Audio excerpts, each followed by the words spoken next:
I am all alone. Nobody care me.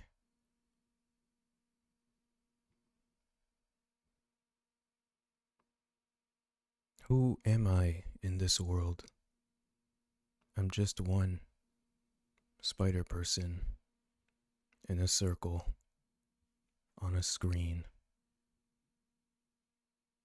One day, maybe, I can finally be free. Free of this prison. Free of this torment. One day, someone will understand my plight. But until then, I am but in a circle on a screen.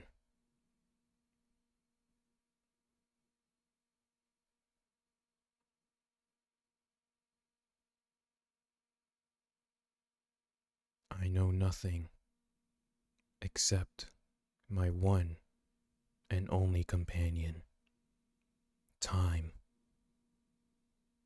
creeping ever forward,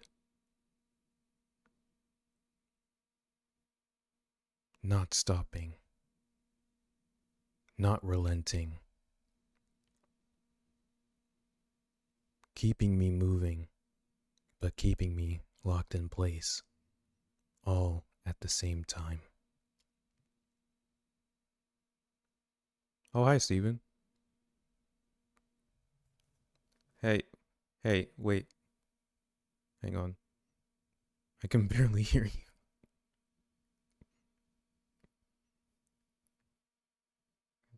Do. Hey, say things. Okay, that's better, but you're coming off real low. Let's try now. Okay, I guess this will work.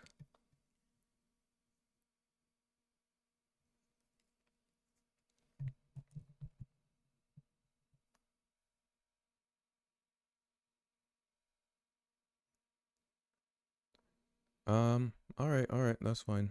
Yeah, I was just running some tests, and when I tried to look at the resulting video, it looked all wibbly wobbly, but I think I got it under control. Hopefully this one won't look too bad.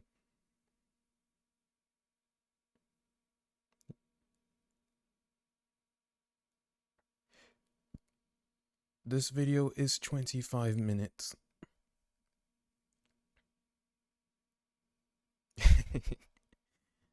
um, I'm going to send you the watch together link, and then we can get right into it. Sir, yes, sir. But hello everyone. This is episode I don't know of Haters Without a Cause. I know it's been a long time, but I have a very special guest here with me today. It's Steven again. Again. Say hi, Steven. Hello. Hi. And I'm Steven. today's gonna be a bit of a quickie. We're going to be looking at Spider-Man Across the Spider-Verse once again, because now that that movie has had time to, I guess, marinate with audiences, we've gotten all kinds of takes, and you know, it's a bit mixed. Would you say more mixed than the first movie? Uh, definitely more than the first movie because I feel like first movie it was overall like I loved it or I just don't like Black Spider-Man. With this one, there's like I loved it. There's a Black Spider-Man stuff, but then there's even more stuff with like almost every character that people either loved or hated. Yeah, I think that's what comes with being a sequel. The first one is like universally beloved, and no, I don't blame them. My hot take is it didn't need a sequel. It had a great like beginning, middle, and end. I'm glad we have it because it's great. But that story was complete as far as I'm concerned. But I've seen the sequel about 8 times now. I've seen the original more than that. And I've seen a lot of takes that are more on the negative side, but oftentimes they're just bad because they're based on like information that is just wrong. So that's been frustrating to watch. And we've come across a video by a certain YouTuber named Robot Head. It is called Garbage Across the Stupidverse. So I'm guessing this guy is not a fan. The description says, if Twitter wrote a movie with all of its overused memes, tired jokes, stupid logic, and cliched versions of men, women, and race, it would be Spider-Man Across the Spider-Verse, a film for the Twitter generation who hate original characters and have a 5-minute concentration span. Hang What? on, I liked Spider-Man Into the Spider-Verse, let me explain. So, I thought we could have a look because, there's always a chance that, depending on how well he argues his points, maybe he's right. Maybe this is the worst Spider-Man movie ever made. Somehow I think that's not going to be the case, but let's hear him out anyway, we can let him cook. We'll hear him out, but definitely not going to agree. Yeah, I hope he's not boring, I hope he's not one of those people that are like, "Oh, there's a black Spider-Man in it." There's minorities in this movie. The more original if you're hate. Yeah. Um but yeah, is there anything you want to add before we hop in? No, I'm ready to just go right in and see what nonsense this man's about to say. Okay, well, if you're not familiar with this format, basically we let the video play, we listen. If the person says something stupid or smart, we hit the pause and we, discuss. And the way Watch Together works is it's better if you press the actual pause button with your mouse instead of pressing space because weird things happen. Okay, this is my first time doing watch together, so we'll see. All right, I sent the link in chat.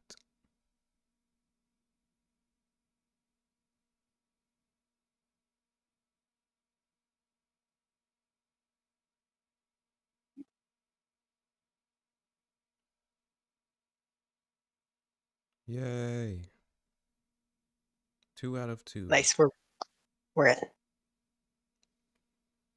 And we both have control. So if you want to pause, you can. And if I want to pause, I can as well. Nice. Okay, sound good. Sound good. All right. And away we go. I'm going to hit play.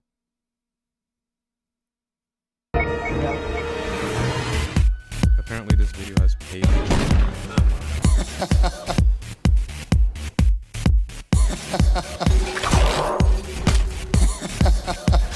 Woo! Hallelujah. This video is brought to you by Squarespace, the only one platform to build your online presence. If Twitter wrote a movie with all its overused memes, tired jokes, stupid logic, and cliched versions of men, women, and race, it would be Spider-Man Across the Spider-Verse, a film for the Twitter generation who hate original characters and have a 5-minute concentration span. So we're just supposed to let people die. You realize how messed up that sounds, right? Let me guess. He died? But before you carry on, I was a big fan of Spider-Man Into the Spider-Verse. Why did he say for the people who have 5-second concentration spam and then use that clip? I'm assuming they can't. No, they can't see it. The clip of him like hitting the sign with the sticker and then Miles falling. No, where he said, you expect us to let people die because some algorithm says so. He would. What was he saying right there? That wasn't the 5-minute, or yeah, 5-second attention span. That was. Well, we can roll it back. Yeah. So we're just supposed to let people of men, women, and race, it would be Spider-Man Across the Spider-Verse, a film for the Twitter generation who hate original characters and have a 5-minute concentration the original span. characters. So we're just supposed to let people die. You realize how messed up that sounds, right? Let me guess. He died? But before you carry on, I was a big fan of Spider-Man Into the Spider-Verse. Yeah, those two that clip has no correlation to let everyone die and then the therapy session for, there's no original characters. Like, I don't know. Is that his example of this movie is for people with short attention spans? I don't know. We'll have to see. All right. Oh, that was a great film. Stylistically, it looked great. The story was good. Came up with an interesting way of creating a new version of Spider-Man without totally shitting on the original version, which is something a lot of us wish Hollywood would practice more often. Miles was his own interesting character, and not just a bastard. Sorry, did he say that it's common for Hollywood when they make new versions of Spider-Man to shit on the original? Yes, and that they're all like just rip-offs basically. What? And that Miles story was original. I mean, yeah, it's original, but I don't agree that the other stories were like rip-offs or like bad just because they redo certain scenes, like Uncle Ben dying. We saw that in both Toby and Andrew's, but I wouldn't say one takes away from the other. Wait, I need to hear that again. Interesting way of creating a new version of Spider-Man without totally shitting on the original version, which is something a lot of us wish Hollywood would practice more often. Miles was his own interesting character, and not just a bastardized version of Peter Parker. The villains were more than paper-thin bad. Oh, he's praising Into the Spider-Verse because it didn't do that. Yes, instead of focusing on Peter, focus on Miles, but Okay. All right, doing good so far, I guess. Bad guys who had interesting motivations and backstories. The father was alive, which is rare to begin with these days. He wasn't a moron and he loved his son. You gotta say I love you back. Dad, are you serious? You want to hear me I say love it? you, Dad. And he acted like a man. In fact, all the men in the first film acted like men. I know, what am I? Some sort of backward caveman for wanting to see men portrayed as men in film? Well, yes, maybe. Or maybe I'm just normal. Even the multiverse storyline worked. And I normally hate multiverse stories. They seem like the lazy modern cop-out that allows... I'm assuming neither of us have comment on the men thing. I don't know what to say. Just men being men. I don't know what that means. Toxic masculinity. Yeah. I guess. I don't even know how that applies. Like, the characters didn't have like a major jump from the first movie to the second movie, so I don't know Yeah, I don't what know he's what's talking exceptional about this one. about. But moving right along. Wait, I want to hear what he said about multiverse stories.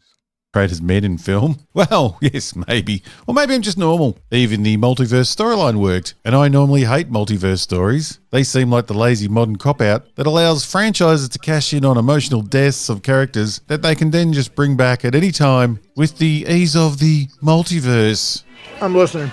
The bloody multiverse has replaced time travel as my most hated way lazy writers get themselves out of holes they've dug themselves into. I figured it out.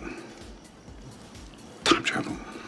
Wow, that's amazing and Bullshit. The multiverse Spider-Mans. Look, women's I'm not gonna days. lie. I'm not gonna lie. I sort of do agree about the multiverse being a cop out for stories. Yeah, I feel like I'm looking at the MCU when I make that accusation. I'm just like you. because even like in DC, I feel like there's no real consequence anymore. Or no, not even that. I feel like a lot of stories are now geared towards multiverse in general. Yeah, I mean, I guess it is a way for them to bring in like more original ideas, like, oh, maybe a universe where this happened. 9/11 never happened. I don't know. But at the same time, when they bring something from the multiverse to replace it into the main universe, it's like, oh, okay, so there's no consequences there are no because stakes. Yep. yeah. And Oh, and real quick, are they able to hear the video as well? yes, they are. Or okay, That's I when had we've this been fear that podcasting. I had this fear that we're just sitting in silence. You'll have to watch the video yourself and pause whenever we do. Yeah, I agree about multiverse storylines. There are movies that can explore the concept really thoroughly and they can be really good. Like Spider-Verse, funnily enough, and Everything Everywhere All at Once. And then there are movies like Multiverse of Yeah. Madness that just use it as like a gimmick, and they just barely explore the concept beyond the surface level, right? It's like, oh, in this universe, red means go and green means stop. It's like, that is so boring. Is that the best you could come up with? And And then they bring in characters just to kill them off.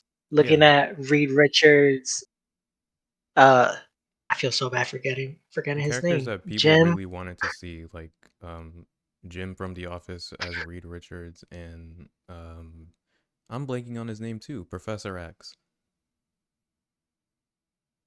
I feel so, I'm just blanking on their names, but yes, it's it's like. And funny thing is, I don't even think we're going to see it explored again in a future movie. Like the Reed Richards stuff, like they might do Fantastic Four, but I feel like they're going to bring in a whole new character or a whole new actor. I think so too. I think they're going to, well, I think it's confirmed, right, that they're going to recast him. I'm sure it's because, I like, guess because he's dead.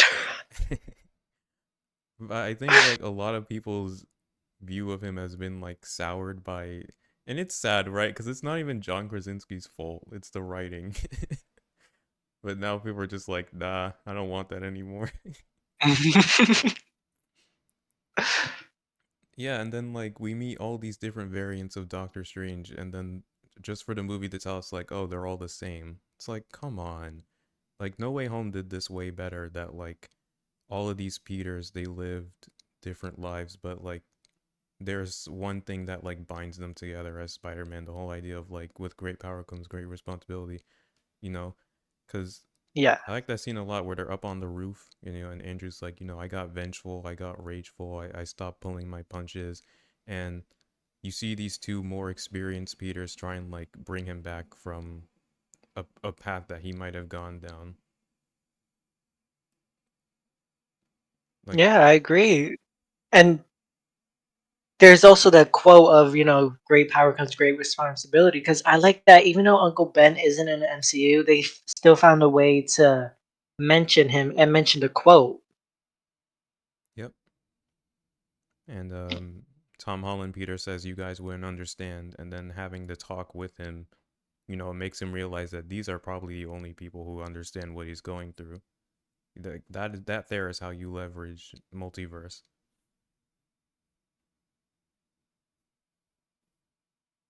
Great movie, No Way Yeah, Home. Oh, and I I agree. also I feel like agree it that has a lot Tony of hate. discovering time travel overnight is bullshit. I feel like time travel is another cop out for everything. Because I Absolutely. feel like Infinity War should have had more consequences. Or they shouldn't have had time travel be the answer in Endgame. No, no, because now every movie going forward, you have the knowledge now that they have access to time travel, and you're just wondering why they don't use it. I forget, didn't they mention something about different paths splitting or something? Well, here's the thing, That Endgame oh, itself can't make up its mind on this, because Ancient One says, like, the timeline splits if you remove a stone, and then later it's implied that, like, any change at all causes a split in the timeline, right? Because there's the whole mishap with the Tesseract that leads to Loki escaping. That had nothing to do with the stone. That was just, like, wrong people being at the wrong place at the wrong time. So I don't know. And then at the end of the movie, Steve goes back in time to return the stones, but then he just pops up on the bench. days. The implication is that, like, he came back the long way, like he stayed in the past. But that doesn't make sense, right? Because he should have been in another timeline, not in the current timeline. And that means this entire time there's been 2 Captain Americas just existing? Yeah, and I guess we're also supposed to believe that like Captain America just stood by and did nothing during all of the MCU because he was with Peggy. I guess I don't know. I don't know. Endgame has like the most wibbly wobbly time travel rules I think I've ever seen in a movie. I agree. But let's move on. Whatever they go by, were an interesting idea. Though them all being from different animation universes adds a lot of problems to the already complex idea of multiverses. Like, when does it stop being a multiverse and just become a different universe that's existing at the same time, with every possible thing being different except for the fact that somehow they got a Spider-Man? You see, multiverses usually means they are multiple versions of the same universe with the experiences all mixed up, so we get different outcomes. The multiverse in these films isn't just about multiple versions of each character, it's also about multiple versions of evolution, biology, science, and God. Yes, thank you, Talking Pig. My name is Peter Porker. But I get it, and I went along with it. This is an animated movie aimed at kids that I thought was going to sit in its own universe. What are you? Some kind of silly cartoon? You got a problem with cartoons? Is it great storytelling, fitting for one of the most loved superheroes of all time? No, it's a movie-length joke that's tipping its hat to the history of the animated heroes in a huge wink to the audience. Like Shrek, you know, stupid but fun. But everything that made the original film great is gone, even the lead, because this is now Gwen Stacy's story. Well, it's at least her coming out story. We open with her struggles and we end with her redemption. She gets the first and last lines of the movie. Let's do things differently this time. Yeah, you better be real careful going forward. I knew this was gonna happen. People are gonna talk about Gwen. It's gonna annoy me. I feel like okay, the first movie was Miles' story. The second movie is Gwen's story. The third movie would probably be both or all the Spider-Men.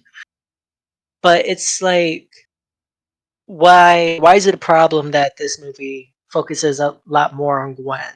You know, because she's still a spider person, and this movie is called Spider-Verse. You know.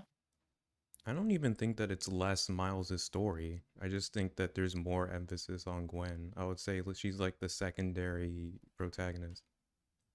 Yes, where you know what? Yeah, yeah. I don't know what I was going to add with that, but yes. But like, yeah, I'm with you. Like, why is that a problem? If they do it well, it's cool, and I think they did do it well. Gwen is MVP for this movie for me. She's my favorite character. Uh that's a different discussion. I was going to say Hobie is MVP because even though he was in the film for like 5 minutes, 5 minutes. There's an argument to be made. he the small appearance was more than enough. Honestly, he's the reason that we're going to have that third movie. Gwen's able to recruit other spider people. True. Hobie is he's the absolute lad that was holding it all together, you know? He's the And it's reason crazy we because see. when I first heard his character, I thought I was going to like him. I thought there was going to be a love triangle, but I'm really Oh glad there yeah. wasn't.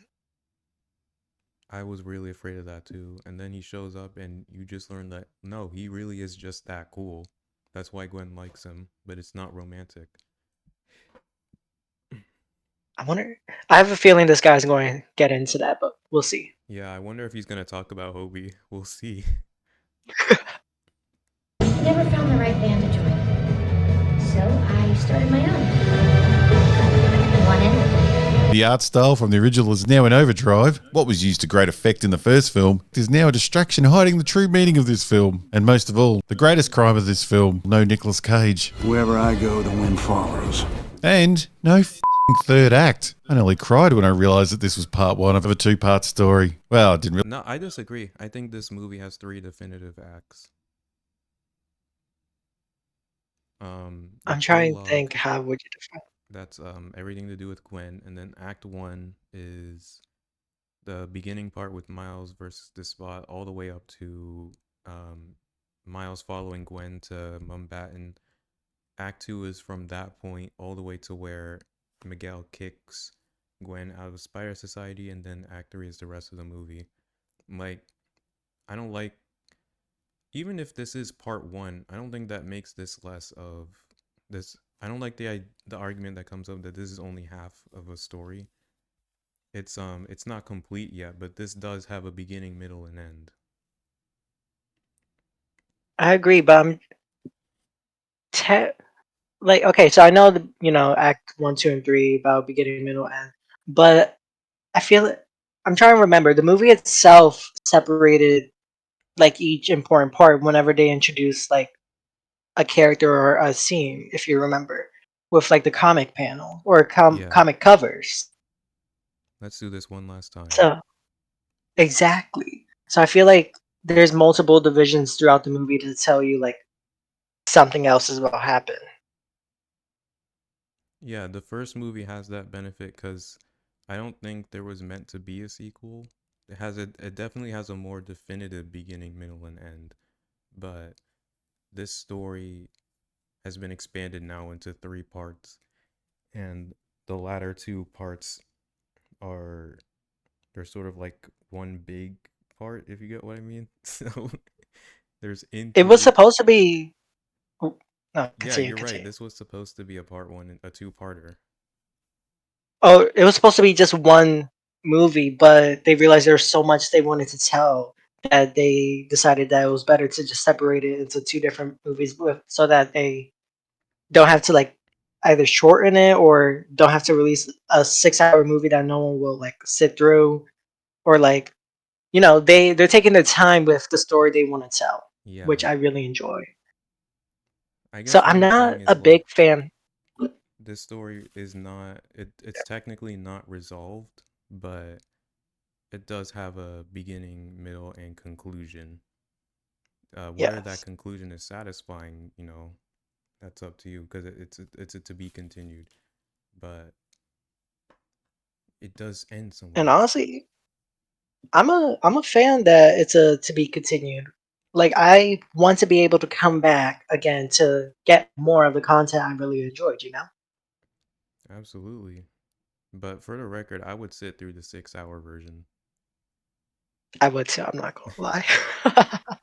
Someone's gonna edit that together. They're gonna splice the 2 movies together, and then Beyond will pick up right where Across left off. 100%. I can't wait. I'm gonna sit through that 6-hour The movie. whole thing. Yep. Really cry because I can only take so much social grooming and classic character destruction in my entertainment. I'll be fine missing the next one, thanks. It was antagonizing fascists. It's a metaphor for capitalism. And the change I hated the most was the Hey, you watch it. I need to hear what he said before the 𝐒𝐿𝐴 so much social grooming and classic character destruction in my Did you say social grooming? Yes. Oh my god. entertainment. I'll be fine missing the next one, thanks. It was antagonizing fascists. It's a metaphor for capitalism.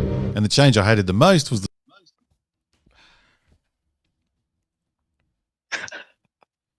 First of all, what did you think of the metaphor for capitalism line? I laugh every time I hear it. I'm trying. Hold on. I want to see the picture of it again. Just a little rewind. This is a much giant social grooming and classic character destruction in my entertainment. I'll be fine missing the next one, thanks. It was antagonizing fascists. It's a metaphor. Capitalism sucks up everything it touches until there's nothing left. Look, Metaphor for your soul. I think the level 1 response is to say that this line is cringe, but the level 2 response is to say that this is in character for Hobie. And it's important to note also that he like deliberately plays up the anti-establishment thing because he wants Spider Society to think that he's all bark and no bite. It's what lets him like sneak under the radar almost and like steal things from under them. Yes. Plus, isn't he an anarchist? Yes, that's why I said it's in That character. He is an anarchist. So this is par for the course for an anarchist. He's not one of those poser anarchists either. Like he is fully he is a punk, like in the purest sense of the word. my king. For capitalism. And the change I hated the most was the dialogue. But this is where the British stole all of our stuff. Where the original felt genuine and sincere. It felt like real people talking, with some very sweet moments. I love you. Wait, what? Well, that's been replaced with a script that's injected with what we see all too often in modern Hollywood. None of your business, nosy. Especially when trying to write strong teenage girls. Wait, what? What was What? the point there? Well, let him keep going. Maybe he's about to say. Okay. I thought Wait, that was so what? strange. Well, that's been replaced with a script that's injected with what we see all too often in modern Hollywood. None of your business, nosy. Especially when trying to write strong teenage girls. Way too much smarmy smartass. I'm sorry, who exactly are you supposed to be? I'm from another dimension. You are? Wow. Actually, I'm not confused. And as far as the humor, man, But Gwen was a smartass. So, Every Spider-Man is a smartass.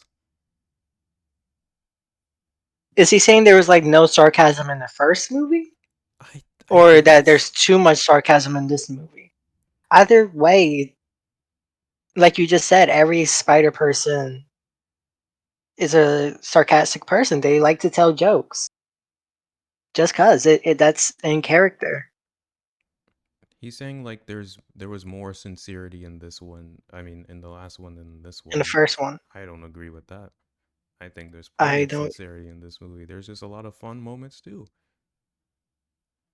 In the beginning, we see there's so many. We could talk about Gwen and her dad in the very beginning, or Miles and his dad. When he's still like in a Spider-Man costume.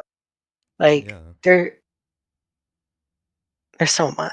And he Okay. he points out Gwen specifically, right? Because he said like this happens a lot with teenage girl characters, but like Gwen was plenty smartass in the first movie too.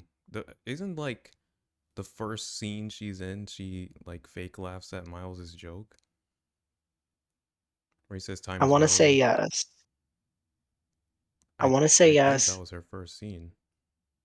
but all I can remember is her saying, "You're not allowed to like my hair," because Miles ripped her hair out. Yeah, you're not allowed to like my haircut.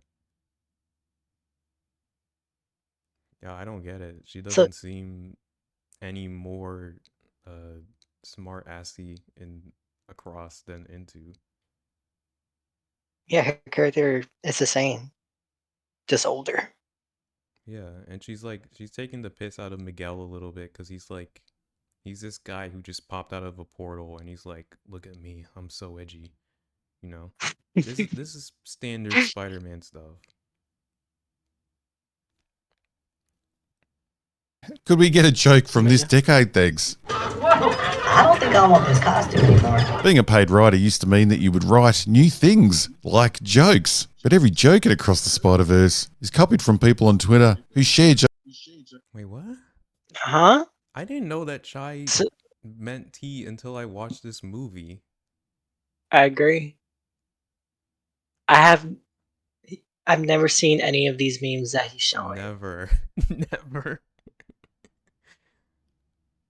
And these are your basic bitch like top text, bottom text memes. I haven't seen this. You could tell me Is this it was wrong? made for this video and I'd believe it. 100%. But why is it bad if a joke is repeated? Yeah. You know? I was gonna say like dude, you're not doing a good job so far saying why this movie's garbage because he's pointing to like, individual lines or like jokes. And like jokes they'll land for you or they won't, but like I mean, Yeah, we he's got about 20 nitpicking. minutes left, but maybe we could talk about the writing or like the story, the characters. We'll see. I don't think I want this costume anymore. Being a paid writer used to mean that you would write new things, like jokes. But every joke in Across the Spider-Verse is copied from people on Twitter who share jokes they think are new that were really being shared by their dads back in 1998. I've never seen that meme either. I never heard a meme about ATM. Honestly, I used to say ATM machine too. Like M stands for machine, but that's people just say it.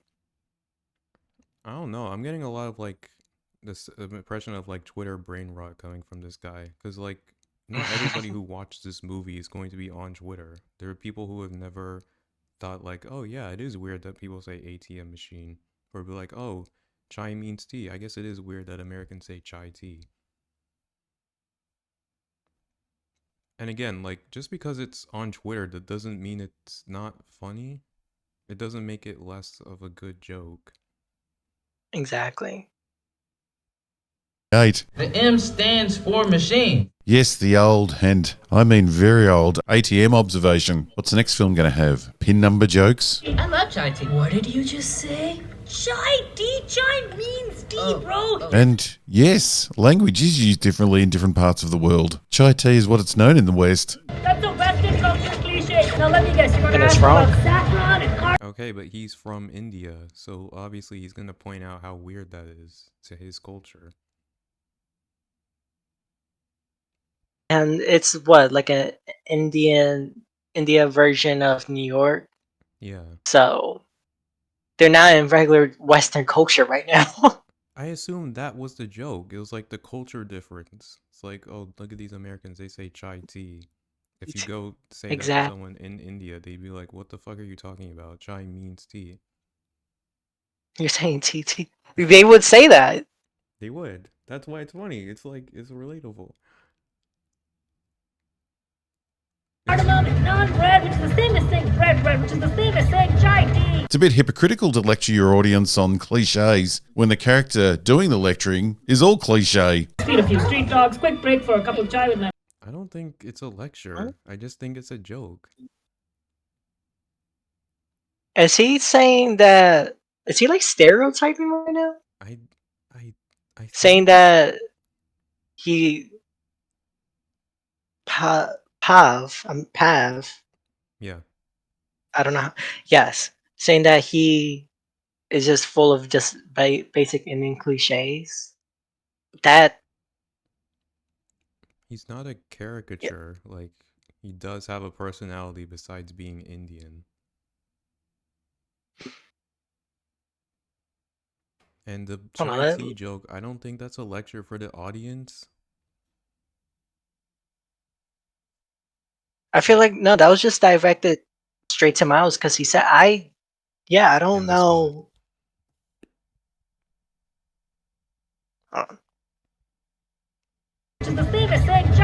It's a bit hypocritical to lecture your audience on cliches when the character doing the lecturing is all cliche. Feed a few street dogs, quick break for a cup of chai with my Maya. This is where the traffic is, this is where the traffic is, this is also where the traffic is. There's traffic here too, but this is where the British stole all of our stuff. It really feels like this film was written by the same people that write those incredibly cheap, horrible kids shows. The type of writing that thinks that references alone are humor. Now then, take more selfies. Yes, I love to selfie.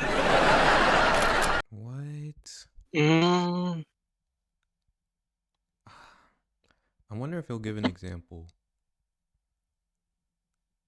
In the very long opening of this film, our hero Spider-Woman is fighting a sepia-toned villain from another dimension when our main antagonist gets introduced. A big, cool-looking, powerful Spider-Man. Instead of being surprised or at a minimum polite, Gwen decides to be a complete smartass. Why would she be surprised? This is not her first time seeing other spider people. She literally says, after he says he's from another dimension, and she goes, wow, actually I'm not confused. And also, she's fighting someone from another dimension. I don't know how long this is after the first movie, but she's used to seeing other dimensional people by now.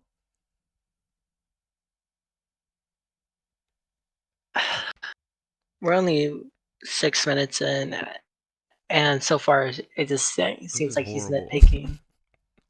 This video stinks. It's stinky. Now then, take more selfies. Yes, I love to selfie.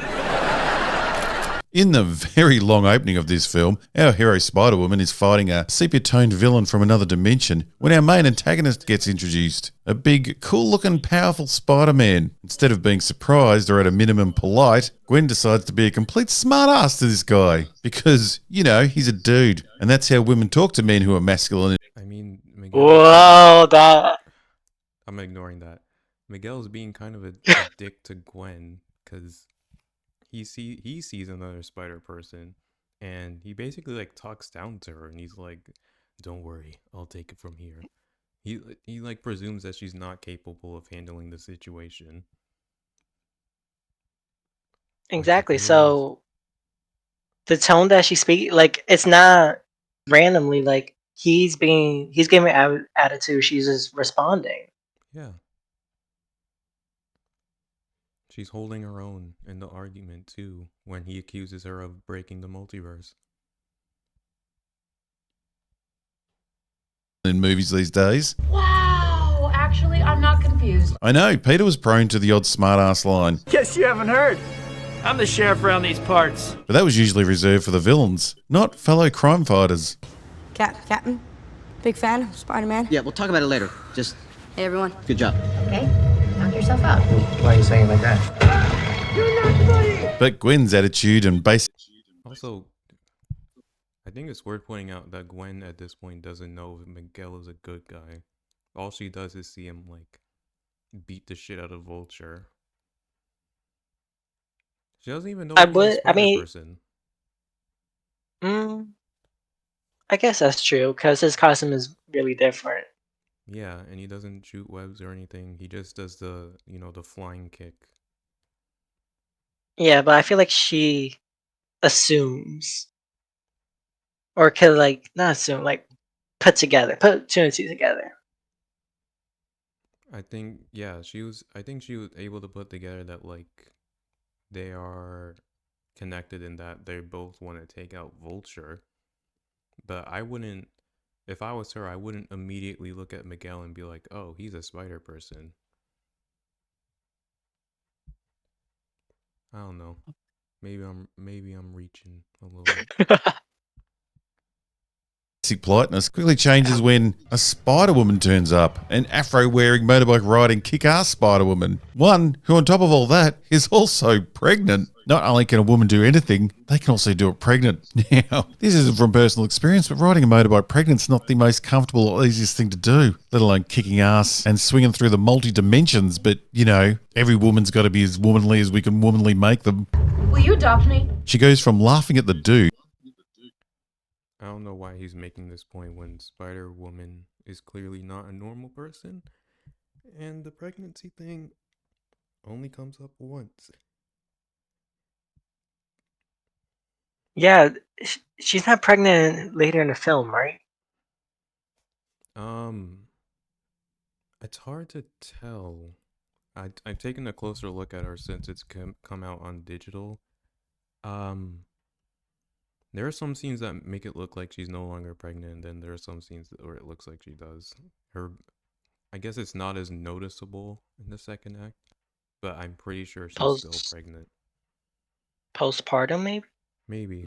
It's Either way, it's a number of months, right? Because there's a big old time jump between the prologue and the rest of the story. Yes. So, I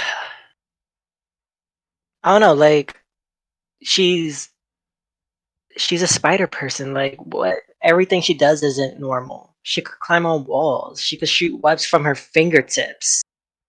Yeah. It's you know, a normal human lady could like work out and go to the gym and stuff while pregnant. So I can believe that a spider person would be able to fight crime while pregnant. And I talked about this already on Twitter. If it was a hindrance in any way, I would have a problem with her being in combat, but it's clearly not. Jess is freaking good at her job, even while pregnant, so it gets an okay from me. It's not like, I don't feel like she's like pushing herself either, because I feel like the motorcycle does a lot of the work for her. in terms of just movement. Yeah, maybe that's why she uses the motorcycle. I didn't think of that. Also, he's about to say, you know, Gwen was a dick to Miguel and then kind to Jess, and Oh, yeah. there's a whole reason. Let's roll To that back. do, let alone kicking ass and swinging through the multi dimensions. But you know, every woman's got to be as womanly as we can womanly make them. Will you adopt me? She goes from laughing at the dude to asking to be adopted by the woman in the blink of an eye. Because this is her first time meeting another Spider-Woman. And she's not a dick to her. Yeah, and she does something really badass and cool. And like you said, she's not a dick to her. I feel like the adoption joke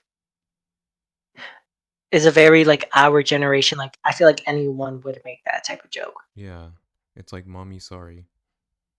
Exactly. And I don't know what Gwen's story is. I don't know where mom is in the picture, but you know. I'm assuming dead. There's some things you Wait, can actually, in the beginning, didn't we see the mom at the dinner scene, or not? That was Aunt May, Peter's Aunt May. Okay. Yeah, the mom just isn't around and isn't an important person in the story. Yeah, I think you can collect from that one joke that Gwen is looking for like almost a maternal connection. Maybe even subconsciously. Could be. And the only reasoning is that one of them doesn't have a schlong. How modern and interesting. And don't get me wrong, this is not a... But no, it's the only reason is she doesn't have a schlong. None of that interesting stuff we were just talking about. It's just because she's a woman. And he's a man. Mm-hmm. And Hollywood hates men, don't you know? God. Oh my gosh. Not about some weird reverse sexism. It's the laziness of the writers is what I hate. Make your characters interesting, not just easy cliches. Cause I'm Foxy Cleopatra, and I'm a whole lot of woman. So high. Will you adopt me? And while every woman in this film... What is he trying to say? Is he saying that Jess is the sassy black woman stereotype? Yes. What? With an afro. It's times like this where I'm just like, did we watch the same movie? Is it just because she's black and she has an afro and she's voiced by a black woman? I assume. I should verify that real quick. No, I'm pretty sure she's voiced by a black woman. Yeah, I remember now. I saw a picture of her actress. She is voiced by a black woman, but like, that is not her entire personality. She's Miguel's second in command. She's professional, like almost to a fault.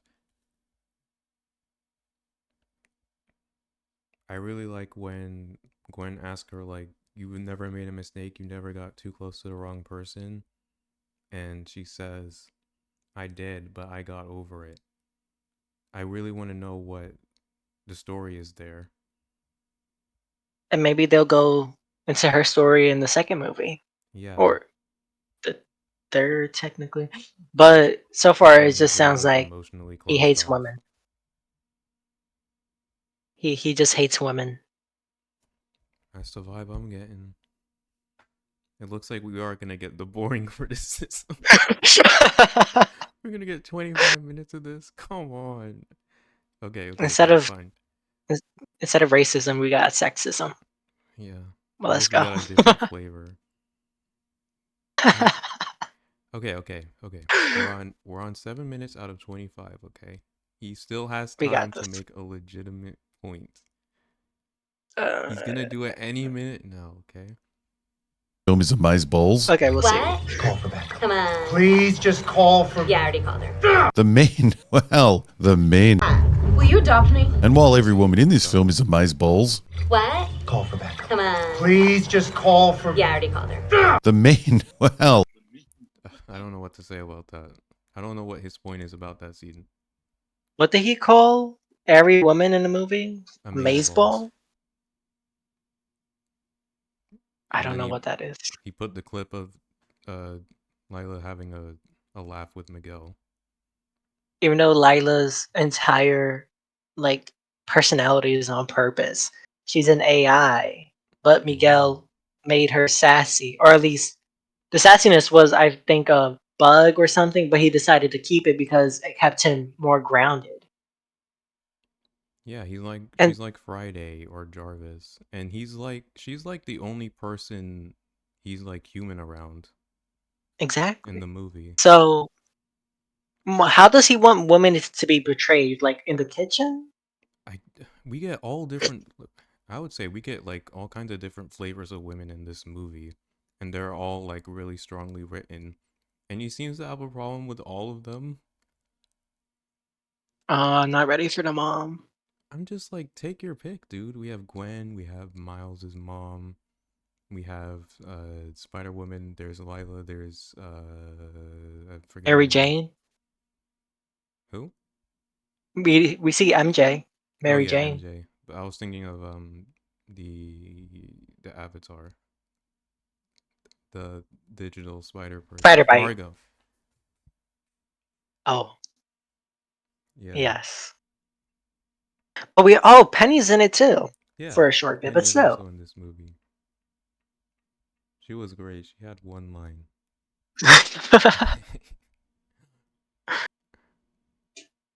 Another criticism I see a lot of that scene where Lila's messing with Miguel is that like people say like, oh, she's wasting time when she should be calling for backup. Did you miss the part where she said, I already called her? She calls for backup and then messes with Miguel. That's the important thing. Exactly. Like she realizes how important the situation is. This is what I mean when I say people like have bad takes based on bad information. Also, no, I was going to say just any criticism towards Lila is weird because she's an AI, you know? Like, everything she says and does is programmed. Yeah, she's like Jarvis or Friday. Yeah. I don't know.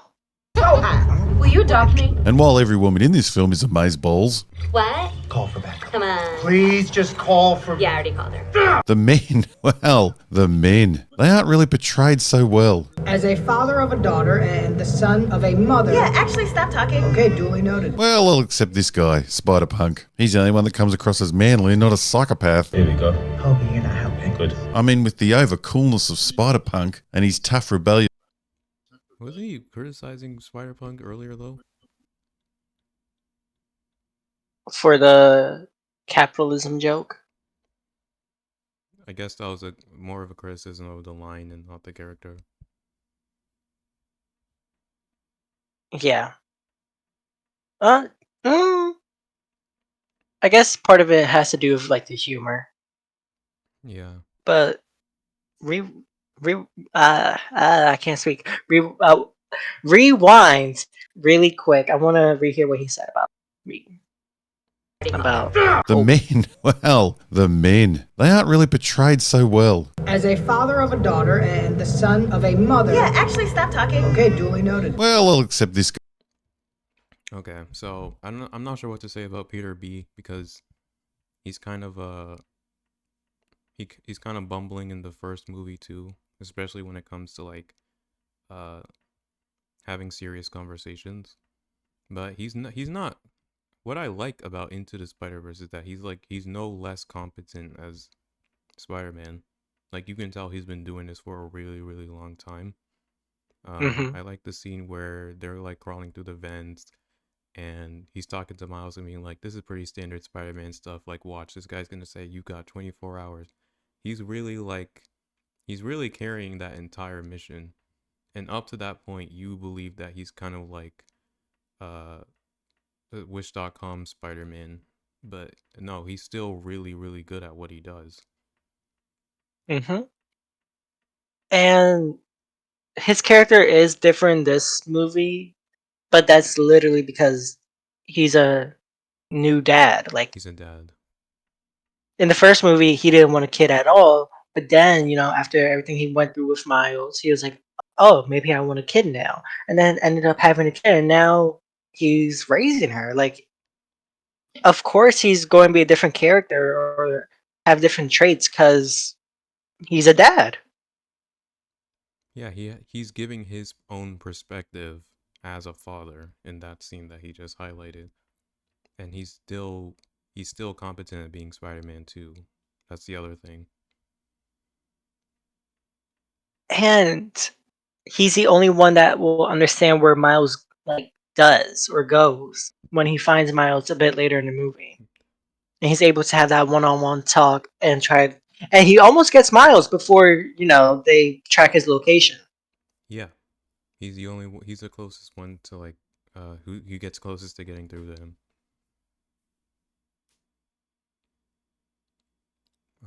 But right now he's saying that he likes Hobie.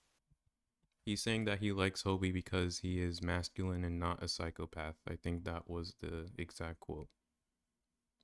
Oh my god. Guy, okay. Spider-Punk. He's the only one that comes across as manly and not a psychopath. Here we go. Hobie, you're not helping. Good. I mean, with the over-coolness of Spider-Punk and his tough, rebellious ways. Hey, what of it? I'm surprised he didn't try and fight the system himself. But like most punks in the real world. What? He did. He what? The entire time he was saying, know what you're signing up for. Yeah. Do not join this group. This is basically what he was telling. Parts out of the wall. He even says, "For the record, I quit." And he joins Gwen in the end to save Miles and presumably go against Spider Society. He was against the he was against Spider Society since day one. Yeah. He only joined to take it down. You can see in the little comments he makes when Gwen is showing him around during the I was about to say the No Way Home machine. The Go Home machine, where he says it's totally humane and not creepy at all. I think he says something as well when they're looking at all the villains inside the prison. Like, he's not for Spider Society. He never has been. Mm-hmm. He joined it as a means of starting an insurrection. And once he starts that fire, he leaves, refuses to elaborate further. And the entire time he was waiting for someone like Miles, I feel like. Yeah. That he saw that Miles can be the reason this society is taken down. Yeah, he starts so it makes sense. His brain, wondering why he wants to join. And during the whole the canon event explanation, you notice he's keeping an eye on Miles. He's trying to see how he reacts to all of this. Yes. And of course, he gives him the tip of using his palms to break out of the prison. And he smirks his approval. His toughness is all show and no substance. Instead of him fighting. What'd you say? I was just going to say this guy only likes him because he's cool and masculine and tough. Yes. I don't know. Hey, what of it? I'm surprised he didn't try and fight the system himself. But like most punks in the real world, his toughness is all show and no substance. Instead of him fighting... No, he's probably the only punk in fiction that has substance. He's all substance. Yeah. There's literally... In his backstory, there's literally, him throwing Molotovs and stuff. Yeah, he joining the rioters. Fights the establishment. He's what the Red Lotus should have been. Ooh, wait, what do you mean by that? I'll let you, you can take that as you will. You can make it up as you will. Okay, that's a different conversation. Yeah. Not talking about Okay. porn this week. Against the Spider-Man norm. He waits for a kid to turn up and then encourages him to rebel and take all the risks. Kid, stop calling me that. Here we go. Hobie, you're not helping. Good. And then when the shit does go down, old Spider-Punk decides to save his own skin first. For the record, I quit. He leaves to go put together the wristwatch so he can give it to Gwen in case it doesn't work out. That's what he writes on the note. Also, wow, dude.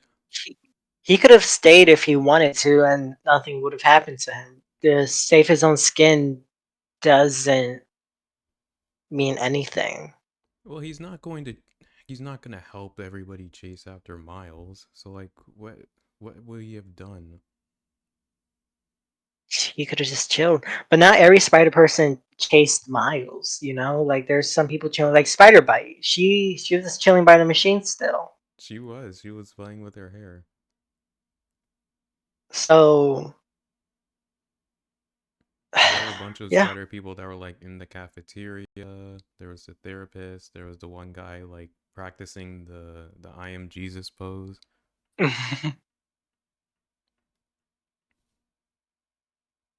Yeah, it So, just yeah, we'll see. He only returns when there's safety in numbers. Ah, the modern heroes, nothing like them. Hobie, you're not helping. Good. But the others, shit. We have moron, pathetic, flamboyant, psycho. Come on. Let's hear that again.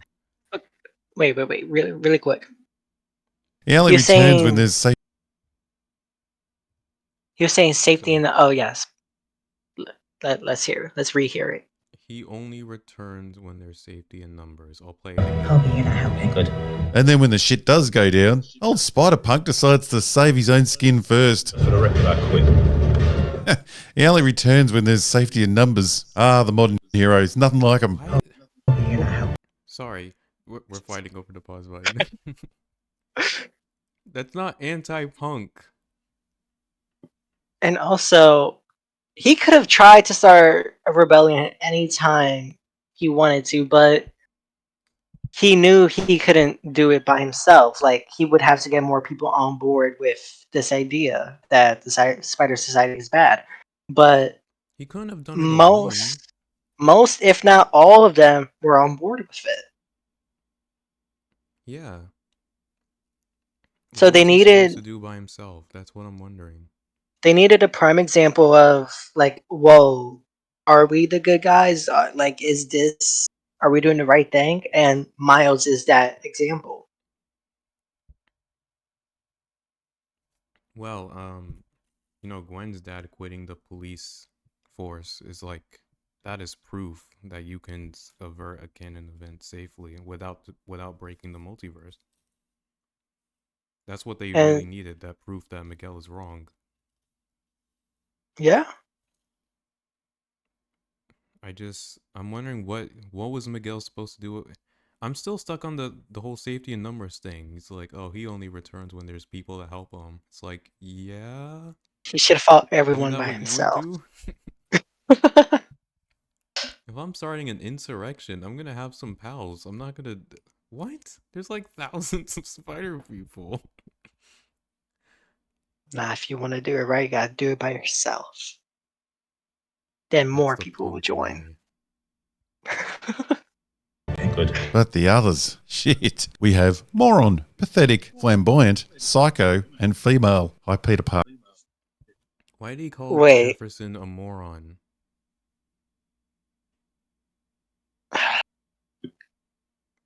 What is moronic about Miles? Ah, the modern heroes, nothing like them. Hobie, you're not helping. Good. Let's go But through the them one by others, one. shit. We have moron.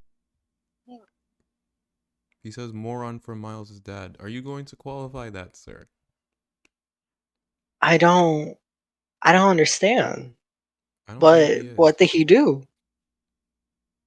Everything he does seems really reasonable for like a dad who's like struggling to be a parent and wondering if he's doing the right thing and feeling like he's letting everybody down.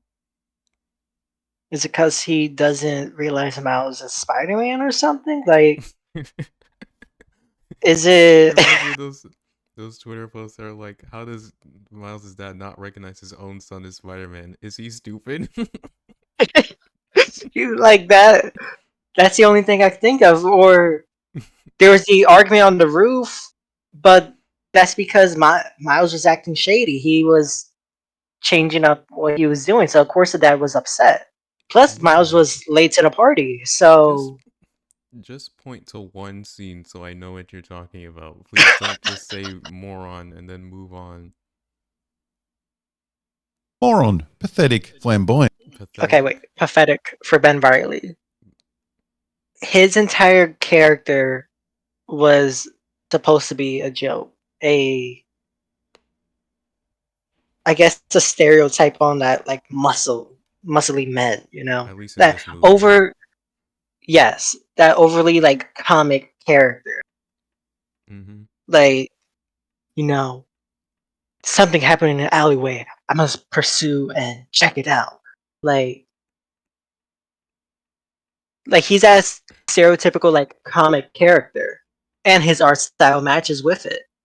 Yeah, he has the inner monologue, and you know it's worth pointing out the one fight he's in, he does hold his own. He puts Miles in the sleeper hold. Mm-hmm. I'm using my enhanced musculature to hold you. That's the version I saw in theaters. I think that's the one I saw too. I remember But when I saw clips where he said, "This is called a sleeper hold," and I thought that I like gaslit myself and like doubted my own memory. I was like, "Wait, didn't you say something different?" sadly, every time I rewatched the movie, they were all the same. Every copy of Across the Spider-Verse is personalized. It's like Mario 64. Oh, and flamboyant for,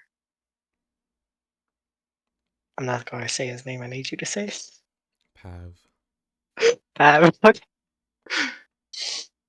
Because he has good hair. Yeah. That's Is what that flamboyant means, right? When you have good hair. what makes him flamboyant? He has good hair. That's it.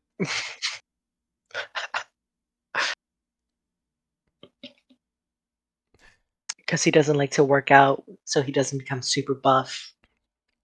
I I I get this more, I guess, but I don't know. I don't like reducing characters to like one word descriptors, but I go agree. off, I guess. Also, this is random and the viewers can't see it, but the art style, I didn't even notice how the lines are a bit off from the actual model. Like Mm-hmm. if you see on his hands, it's just a little thing that like Oh yeah, he has like a drop it's, shadow. yes, it's so cool. Yeah, you have colors that like go outside the line. It's the little things. It really is the little things. Even his hair, like they have a drop. He has a drop shadow on his hair. And the viewers will get to see this, by the way. Oh, they will. You're going. Okay. Nice. Yeah. Psycho and female. Hi, Peter Park. Okay, wait. Psycho for Psycho. Miguel. Psycho for Miguel. Really, we're doing that.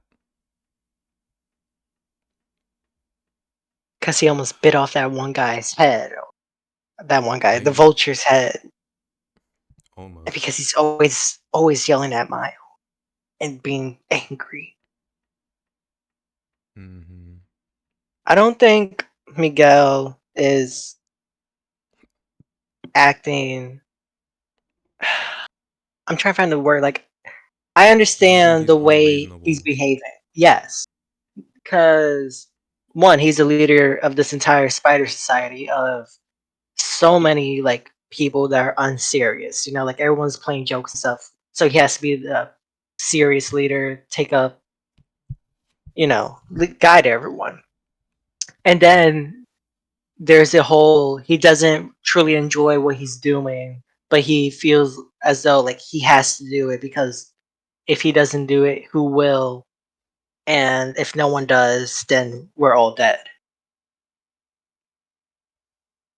Yeah. And if you were him and you went to someone else's dimension and did something you weren't supposed to do, and it caused that whole thing to fall apart, you're gonna develop a bit of an extremist mindset that like preserving the canon is the most important thing. I can see Yeah. why he thinks the way he does. I think he's wrong, but I can see like perfectly how he got there. Yes. It's probably my favorite kind of antagonist, someone who like fully believes that they're doing the right thing. And you could And understand why. Like you see where yeah, they're coming you're just from. like, oh, I really understand why you think that, but you're wrong. Like if I was in your shoes, I'd 100% be a villain too. Yeah. But no, he's a And psychopath. and he's calling Peter motherly, a woman, for taking care of his child. I need to go back because what? The modern from the first movie who didn't, Hoping you're not helping. Good. but the others. Shit. We have moron, pathetic, No. flamboyant, psycho, and female. Hi, Peter Parker. Female. The loving Female? Female? Not motherly. Is it feminine to take care of your child? What? Okay, even if I was one of these these Hollywood hate men, one of these kind of people, I would praise this movie for having like a positive portrayal of fatherhood. Exactly. Like, You should be on fathers this take movie's team. fathers take care of or could take care of the child equally compared to the mother. Like the role of parenthood doesn't only fall on the mom. Yeah, while fighting crime. Exactly. It's not even I'm so it's not it's not motherly either that he used. It's female. So just women in general. And it's yeah. He like, said female. so then what about the women that are mothers too? Like they would just behave the way he's acting. Like I'd like to draw back also that he criticized Spider-Woman for fighting crime while pregnant, and now he's saying that fighting crime while taking care of a child is a female trait. How do you reconcile those two? Like, help me out.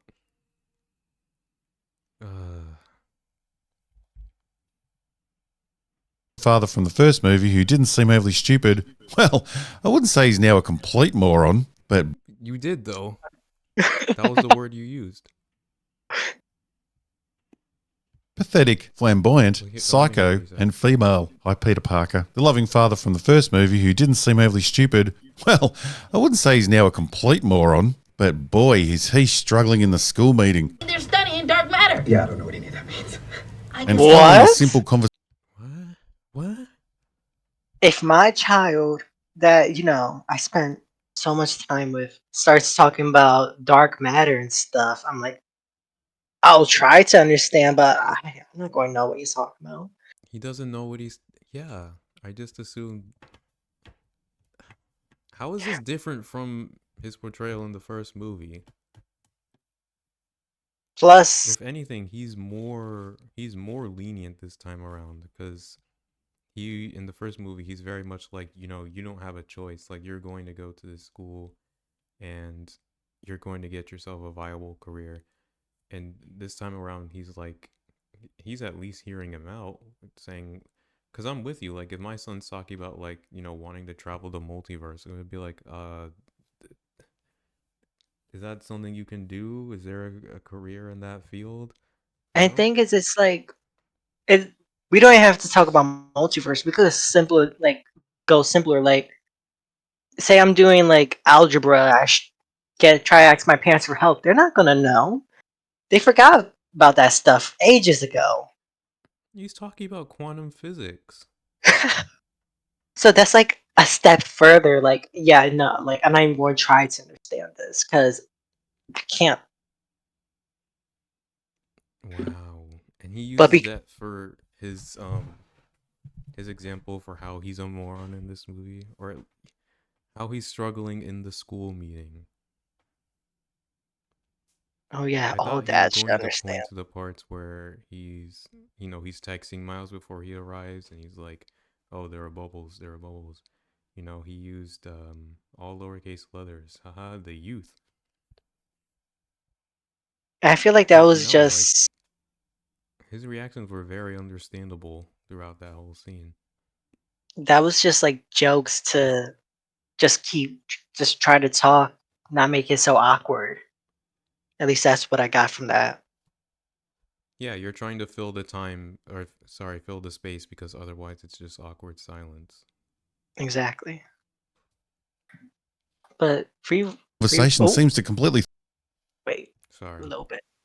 No, I was trying to rewind because he said something else that I'm like, hold on. You didn't seem overly stupid. Well, I wouldn't say he's now a complete moron, but boy, is he struggling in the school meeting. They're studying dark matter. Yeah, I don't know what any of that means.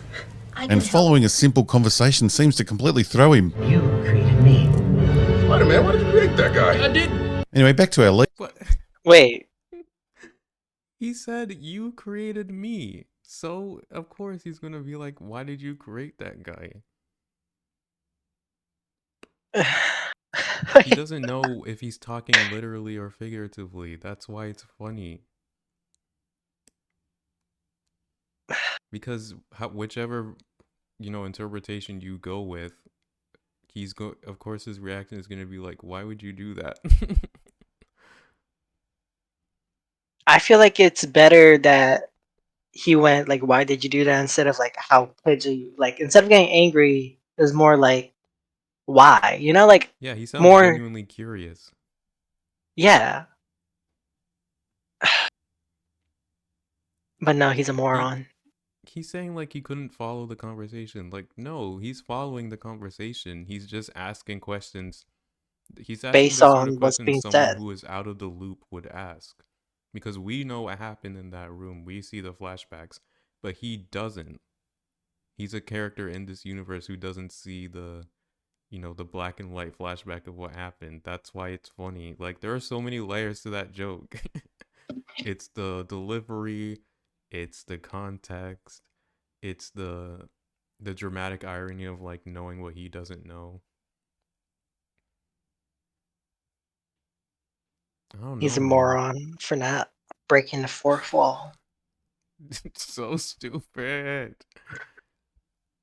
Leader who, for some reason, absolutely no one in this film respects. All for Yeah, I already called her. But I enjoyed that. A psycho man-child who is part genius, part moron, and who is constantly raging with teenage outbursts that include... No. So first, the leader no one respects. It's not that they don't respect him. They First of all, are that's just not even comfortable. true. Because Jessica, Yeah. Ben, them two, at the very least, they respect him. And Lego Yeah. Spider-Man, let's not forget. He's one of their best guys. But then there's like, first there's Gwen and Miguel, and they didn't get off at the right foot, like they had a bad first meeting. But then with Peter, like Peter and Miguel knew each other before the Spider Society was created. Yeah, like Peter was there for the destruction event. Yeah. So like it makes sense that they're more jokingly or more comfortable around each other because they've known each other a lot longer. Yep. But the fact that Miguel says get Miles, and then every spider does that, like that's respect right there. They're doing what he says. And Miles clearly respects him too. He tries to make a good first impression. He gets him the empanada. He immediately tries to like formulate a plan on how to capture the spot. It's only after he hears what he's about that he loses respect for him. Mm-hmm. And then the man-child comment, like throwing tempers and tantrums. I mean, that he won. It's like during the empanada, he's just upset. Like he's pissed of like everything that's happening. He sees like everything can fall apart because of Miles. So Yeah. it makes sense he's going to be upset. Yes. He's frustrated about what happened in Mumbattan. He says, "You blew another hole in the multiverse." This is a really hard, complicated job that he's taken on, and he started being the one having to like fix everything because of everyone else's carelessness. And even still, he tries, even though he resents Miles for being an anomaly, he very patiently explains the whole canon event thing to him. And, you know, he's very polite and respectful throughout the whole thing. He's very understanding. It's only when Miles keeps pushing and pushing and trying to do things his way, which from his POV is going to destroy the multiverse. Yeah, he loses his patience, he loses his cool, and he starts letting Miles know that like everything is his fault from his POV.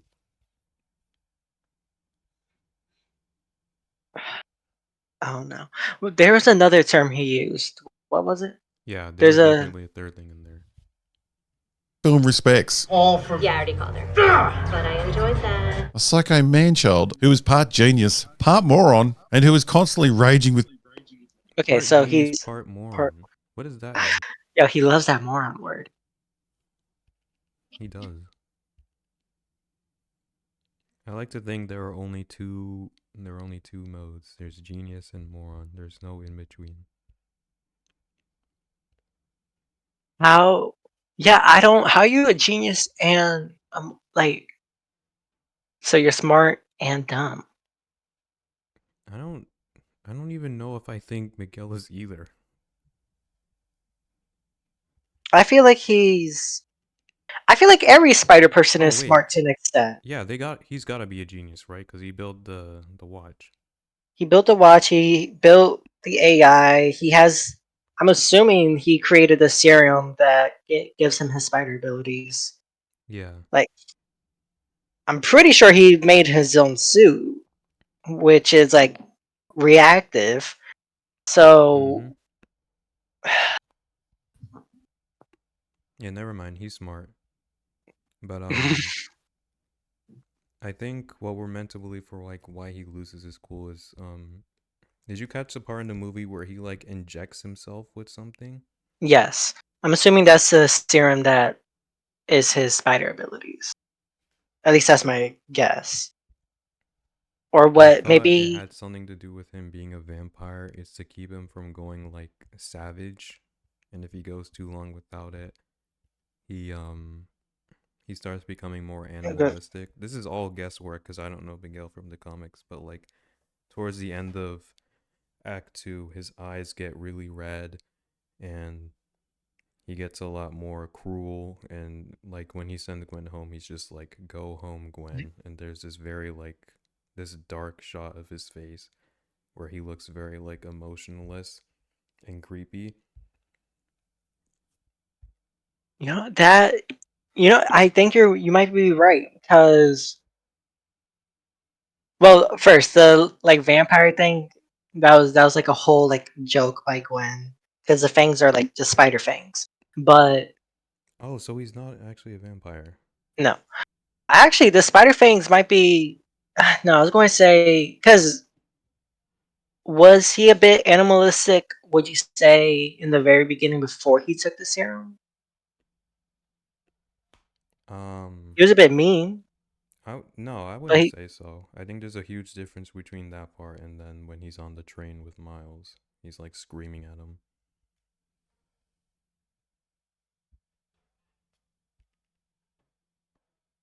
Yeah. But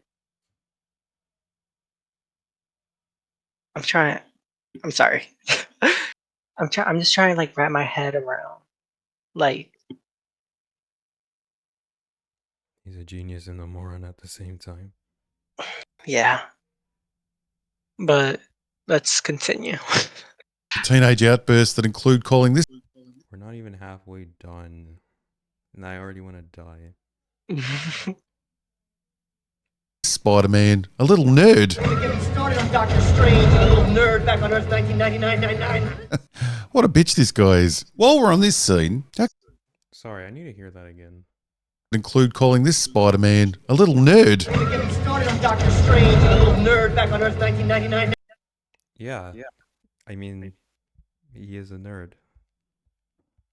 And he doesn't know Tom Holland Peter. All he knows is that he blew a hole in the multiverse with everything that happened in No Way Home. So Yeah, and isn't every Peter before, becoming Spider-Man a nerd? even after becoming Spider-Man, they're still nerds. Yeah, so I don't know. Like, what is he supposed to call him? All he knows him as is that Spider-Man that ruined everything with Doctor Strange. I think it makes perfect sense that he just call him that little nerd. Yeah, because it's not like he could say Spider-Man, but there's so like that does not narrow it down at all.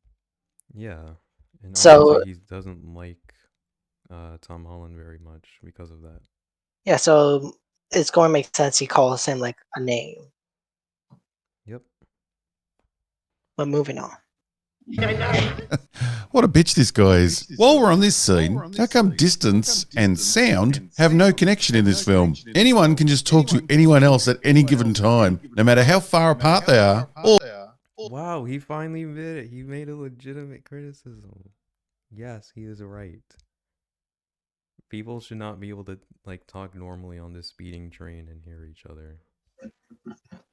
Wait, I am so sorry. I don't know how you fix that, but he is right that it's a problem. But I feel like a lot of media in general does that, where characters are like miles away and able to talk like they're close to each other. Yeah, they skip acoustics. Actually, you could fix this by having everyone wear comms. Actually, isn't everyone wearing comms? Through the watches? I want to say through the watches, but I'm trying to remember if there's ever seen like if they put their hands to their ear, but I'm assuming just through the watches alone, they're basically on comms. It doesn't really fix it for well, it does fix it for Miles because Miguel's watch would pick up his voice. I think. Yeah. We could just say they heard it through the comms. When Miles says bye Gwen at the end, she wouldn't be able to hear that though. Oh, but she could interpret the sad look. It's fine. It's fine. I think this is mostly fixed with the watch thing. So never mind. You failed. I take back my praise. Or how noisy their environment is. Dude, are you sure you're even Spider-Man? Are you? I understand giving leeway to an animation over a live action, like in scenes when they are swinging around together, and it'd be impossible to hear each other, but... Wait, why would you give leeway to that? If you're going to criticize this, go all the way. They shouldn't be able to hear each other while swinging either then, right? Yes. Like, I want to say maybe they're yelling, but they're not like... It's a movie, like, the characters or have to talk. Yeah, these two need to communicate with each other while swinging. I'm more okay with the swinging than being able to hear each other, because, like, it can't be that loud, but, like, on the train is where I would have a problem, but we solved it, because they have the comms. But who cares? I really would have come to... Yeah. Even with just, like, swinging, there's, like, the noise of, like, the city and then the air rushing through, like, by them. Which would make it harder. Farther away from each other. Yeah. But... I don't know how you want them to fix that. Yeah, I don't know. I'm 50-50 on it. On the scale of... Obviously, if we accept that this is a problem, like, on the scale, this is on the lower end. Yeah. It doesn't break anything. See you sooner.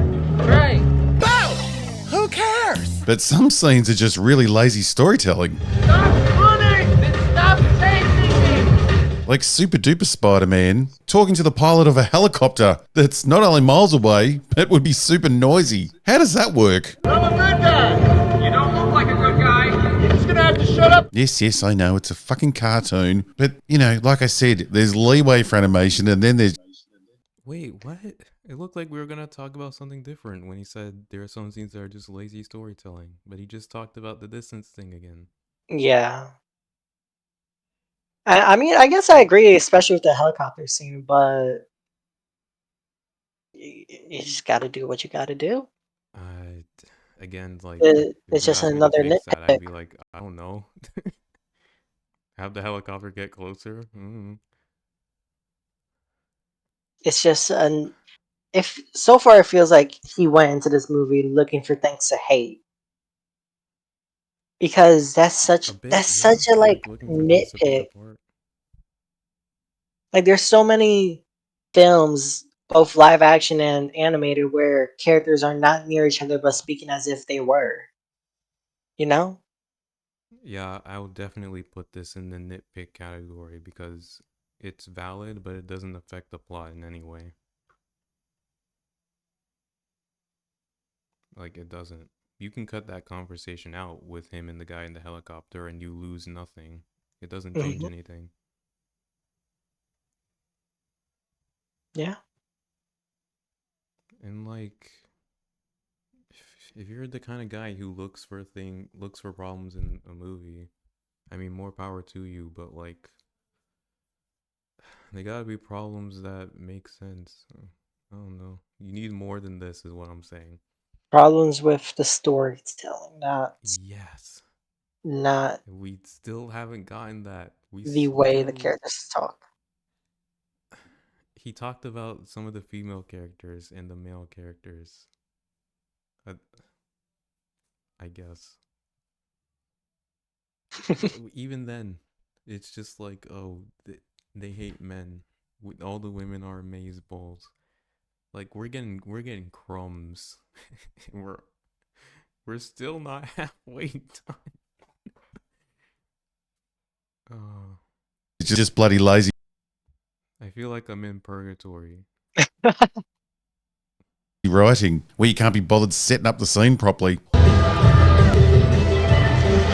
What is Hollywood's fascination with fat pilots these days? What? What? So pilot can't be fat? I deadass don't know what to say to that. I didn't even notice the pilot was fat. I didn't. See, he is only watching this to write stuff down to hate. He's looking at this movie through a microscope, but for all the wrong reasons. Because I feel like if I really wanted to, I could find things to say about this movie that I wish they could have improved on. But what he's not bringing up any valid points. I will do you one better. I think you find a lot of things to appreciate about this movie when you look at it under a microscope. There are problems for sure, but there's a lot of good stuff too. Exactly. Like earlier we saw the animation with Pav. How like the art style had the drop shadow, and it was just that's something I didn't notice in the movie until we were able to pause it to really see the small details they put into it. I thought he was gonna talk about how Gwen made like a net to catch the helicopter and then webbed out the people and then made a web to grab the helicopter and coordinated that whole thing with Miguel and Jess in like what must have been less than 30 seconds while it was falling. That actually would have been something I like kind of agree with him on. That like it's kind of absurd that she was able to do that fast. So it's like not only is he's oversimplifying this movie to point out the bad things, he's skipping over the actual legitimate criticisms he could make.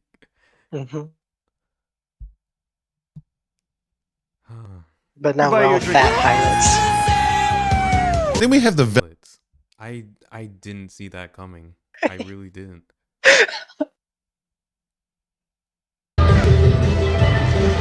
What is Hollywood's fascination with fat pilots these days? Let me buy you a drink. How many fat pilots are out there, really? How I many can you can't. name?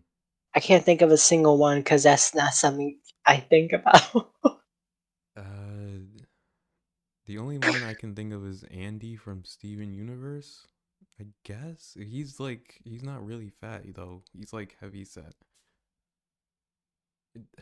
I can't even think of characters who are pilots off the top of my head, except maybe like Han Solo. Exactly. Like, and then what's this clip of a buff guy yelling? I don't know. I don't know how it relates to the fat pilot thing. I don't know how it relates to anything. He's storing in clips, I I don't guess. know. A really, really weird point to make.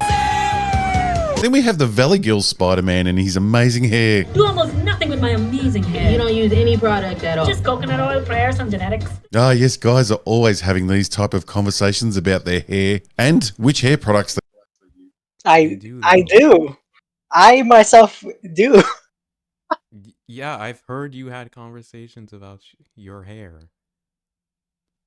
This is completely believable. Guys, is it feminine to take care of your hair? Yes, it is, Steven. Yes, it is. Especially because Miles has, I think he has 4C hair. This is completely believable that he'd have this conversation with Pav. Yeah, like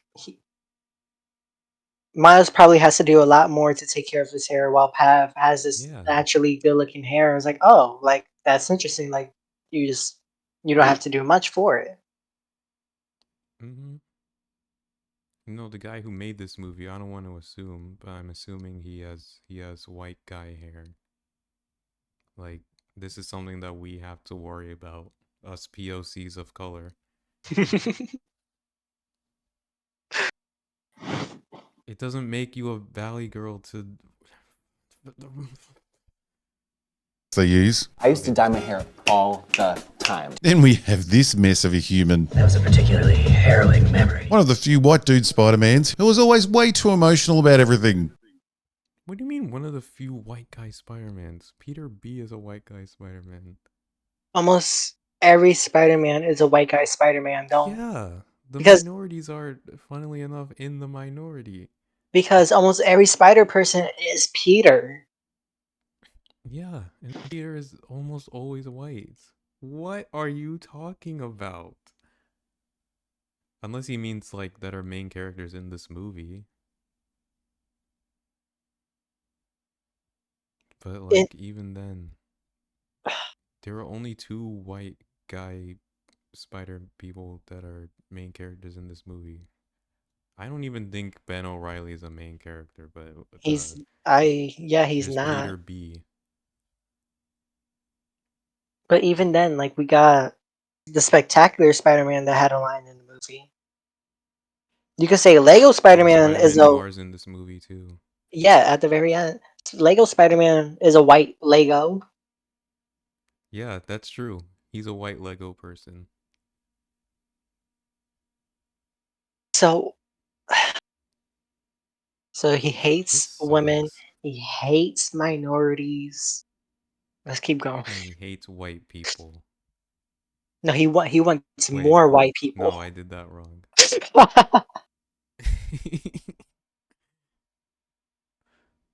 This sucks. This is crap. In fact, he's that emotional he can't get anything done. Yet somehow he too got an important time travel watch. Before you get your knickers in a knot, I couldn't care less if you made the old cast not in white. The whiteys have had a pretty good run at being Spider-Man. But if you are going to mix it up a bit, try not to be so bloody obvious about your bias. At least have one competent white guy. As a father of a daughter and the son of a mother. Yeah, actually, stop talking. Okay, duly noted. I mean, look at the difference here. Look at the black dude. Cool as fuck. Give me a film on that guy. And then we have Peter, an estrogen-filled white. Bro is just standing there. Both of them are just standing there. He wants more white people. Yeah. He wants more cool white people. But even then, like, there's Gwen's dad. which I feel like he's pretty cool too. No, He's he's he's a a really strong cool person. character. Cause yeah, there was him trying to arrest Gwen in the beginning. Not so cool. But he was like, it was in a situation he wasn't really thinking. He was just going. After some time away from Yeah, I know why Gwen, he did it. after some time he was like, I can't keep doing this job. Like, he misses Gwen. Like, he ended up quitting his job. Pretty cool Yep. person. He said, he's always been doing it by the book, and if that requires that he has to arrest his daughter, then he can't be a cop anymore. I wonder if he's gonna talk about good old Captain Stacy. That's a good question. I guess. The Spot is a white guy. Was he a white guy in the first movie? He was. And then he becomes a literal white guy. And then he becomes a black guy. That's the problem. He goes from white to black. He's the only Have you cool seen one. that video where he's like, I'm saying the N-word? Yeah. He's like, I don't think you can legally say that. You became black so you can say the N-word? That's right, Spider-Man. And you can't stop me.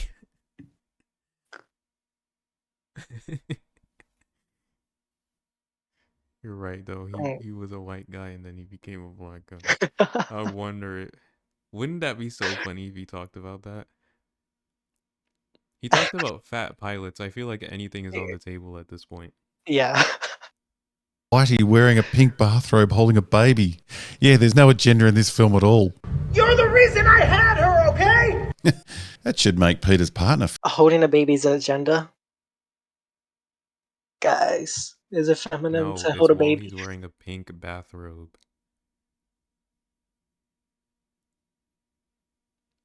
It's pink. Don't you understand? It's the color of Guys, feminism. is it feminine to wear pink? Fun fact, pink used to be masculine and blue used to be feminine, for Yes. anyone who didn't know. It's completely arbitrary. Color does not matter. Color is a society thing. I'm blanking on the term. Society created it. It's a We social assigned it. construct. Social construct. That's it. What we assign colors to is a social. Actually, colors don't really matter because we all see different colors because of our cones in our eyes. So Yeah. everyone Color really perceives technically color doesn't differently. exist. Anyways, Checkmate. like someone could see, Checkmate, like we feminists. see pink. Someone could see gray. You know. Yeah. Yep.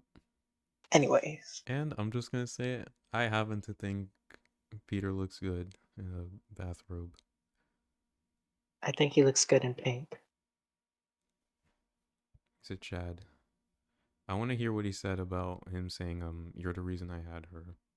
guy. Yes. And then we have Peter, an estrogen-filled whitey wearing a pink bathrobe holding a baby. Yeah, there's no agenda in this film at all. You're the reason I had her, okay? That should make Peter's partner feel real special. Peter Parker's whole personality in this film is just female. Wait, he said that should make Peter's partner feel really special? Mm-hmm. But like sarcastically. Okay. I feel like I'm the only person who saw these movies. MJ wanted to have kids, and that scared Peter away. That's why they had the big old divorce. Mm-hmm. His adventure with Miles made him reconsider having kids. That's what he means when I say you're the reason I had. He says that he wanted to raise a baby to be like him. Oh my god. But no, men's role isn't to raise kids. It's the woman's role. Mm-hmm. Did you watch the movie? You clearly did, because he has clips. But he saw it for the wrong reasons. I want to know if his first time watching, if he genuinely did enjoy it, and then started to nitpick after to make a video, or did he truly sit down and just hate this movie? Because he saw the fat pilot and he was like, I don't know about this film. This almost feels like satire to an extent. Yeah. And it scares me that it might not I would make if I wanted to parody, you know, like extremely like right-wing people looking at this movie. But the sad thing is he's wearing a bathrobe. It's feminist. This movie is pushing an agenda. And it's sad that it doesn't feel like it either. You know, like he's too genuine with it. Yeah, there's a part of you that's like, no, this is real. This ain't even an April Fool's video. It's like, oh, you actually believe this. He wears a pink dressing gown the whole time. We even find out he wears that to work. How's work? He's now a baby on board, demasculated, cockless male who just wants people to hold his baby. Do you want to hold my baby? What? Would you just give the baby one squeeze? No, it's very rejuvenating. He even needs his wife to explain to him what a sports metaphor is. That's a sports metaphor. No, he doesn't. He tells her, I know what the metaphor is. And the whole... No, you're wrong. You're actually just wrong. And even if he didn't know, it's not because he's more feminine now. It's not because he's... Yeah, exactly. He was a nerd. Like, to not know things. He wasn't into sports. So it would make sense if he didn't know a sports term. Yeah, he was a nerd. Not saying that They nerds go can't back and watch forth sports. about it. He was like, I know what that is. Just because I was a nerd doesn't mean I don't know what... I forget what they were talking about exactly. Some, like, football term or something? I don't know. Yeah. But anyway, you're just wrong. You're wrong twice over, because even if you were right, you're still wrong. Fuck off. I understand. No, you're just such a nerd in high school. He has the clip of him It saying just he says... understands. You... MJ, How do you edit this video? MJ literally and not says... realize that you contradict yourself. She literally says right there, because you were a nerd in high school. Right there. Oh my god. I need to see that back to back. No, it's very rejuvenating. He even needs his wife to explain to him what a sports metaphor is. That's a sports metaphor, by the way. I understand. No, you're just... Oh, you can't make this up. He has the clip of him saying he understands. So you did watch the movie. You put this together. He just... You know what would be funny if this was... There's a separate guy editing his videos and he's like... He's trying to sabotage him. He says something and the editor will put in a clip. This says the opposite. Because it feels like one of those moments where, like, say on the news, they take a clip out of context. No, he's putting the whole context in to as disproving his points. You're trying to make it seem like I think 𝐒𝐿sville sucks. He had this to say. I think 𝐒𝐿sville sucks. No, don't record that. Such a nerd in high school. I have watched sports. So, you know, that's what they've made of Peter Parker. He's not the only Peter Parker, but whatever. Now a short break from the madness to talk about something that'll make you look awesome. Do you have an amazing product you want to sell? Maybe what? No. That was a horrible segue. it's you and your talents you want to sell. Well, with a Squarespace website, you can sell absolutely anything to the world. And with Squarespace, it's not just about looking good, it's also about making your life easier and growing your ideas. That's why Squarespace keep adding fantastic new features, like sell custom merch to your fans. Time-saving features is video collections. Easily organize your video library and showcase your content right on your website. You can upload a video or just space.com/robothead and try Squarespace for free. And then when you are ready to blast off, use the... Now the plot of this, you will get 10% off your first purchase. See the link below. Squarespace. I'm rich, bitch! I love you all. Now the plot of this movie wouldn't seem so bad if this was an... He just plopped that right in the middle of the video, didn't he? Mm-hmm. He didn't even care. He just paused. Alternative universe. Like you said, out on sponsored. It's a literal commercial break. Squarespace. I'm rich, bitch! I love you all. Now, the plot of this movie wouldn't seem so bad if this was an alternative universe out on its own, not connected to any other Spider-Man. But no, like every bullshit IP these days, every story, film, TV show, fuck, in this movie, even the video game versions have to be linked. Video game guy. I love video games. Another video game guy. Are you talking to me? As I've mentioned, we allow certain liberties in animation that don't quite work in live action. It's rude to stare. Cool. I thought it worked very well. I loved all the live action scenes. It just adds... The scene with, I don't know her name. I know she's from the Venom movies. Apparently those were all, like...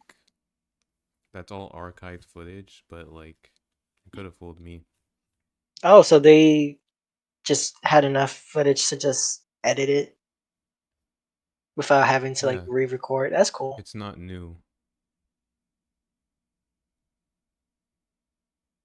I wonder if she got a paycheck for that. Oh, I hope so. Besides, I think the live action works well because it just emphasizes that each universe has a different style to it. Yeah, that's the angle I was going at. Like, every universe has its own distinct art style, and sometimes that art style is just real life. And even in live action, like, it's different. Like Toby's world to Andrew to Tom's, like, they're all different. Like the way they're filmed. Like Andrew's seems a lot more darker compared to the other two, while Tom's is like tech wise very advanced, but like almost more playful, like compared to the other two. Yeah, and Toby comes from the Raimi verse, which is very like, it's very like campy, like bright and colorful. Yeah. That one myself. I slipped. You? Okay, I did all the work. But if you're going to make a film that crosses those lines, like in the Lego movie, humans affecting the animation world brings up far less of a logical leap than having the animated world ruling over the live action world. What? What do you mean ruling over? It's an animated movie. Universes. I don't understand. I don't know where this film implied that like this universe like rules over the other ones. That's not... No, stop. Stop it. They are the canon. Chapters that are a part of every spider story, every time. A boy's daydream toy world coming to life is sweet because it's something kids dream of every day. The creators saying that the Lego world, the animated memes, and every live-action tragedy are all linked and are now all governed by this animated world is way too much meta circle jerking for my tastes. The way I'm using it makes it an adult thing. And don't for one second think you're ever going to get away from Spider-Man's origin story. No, these days no stories are allowed to move forward. We're going to be reliving Uncle Ben's death to the end of time. If you think that's bad, well, treading the same ground over and over would be bad enough, but no, we have to raise the stakes on repeating these deaths in the Spider-Man universe, because a loved one's death is no longer a sad random act that makes our newly created web slinger grow into the hero they should be. No, those deaths are now lifted to a higher purpose and have to happen because talking about those deaths forever is easier than creating a new story. Although, okay, I actually enjoyed that they connected all the deaths, because like we see Uncle Ben die so many times, like we see these characters die so many times, so it's like them pointing out like, oh yeah, we know we killed the same characters multiple times, but like it's supposed to happen. Like it's what connects these people together. yeah, and it's like the writers are aware that this is part of their story. Yeah, because No Way Home did this. That, like, this is the thing that connects them all together. They all face, like, similar tragedies. Tragedies that are, like, within the context of their universe are random. They are random acts of violence. But in terms of, like, the multiverse, this is just, it's like a repeat occurrence. It's sort of like something that always, it's a canon event. It's something that just sort of finds its own way of happening one way or another. Yeah. It's what binds it's as they say in the movie, it's what binds all the Spider-Men together.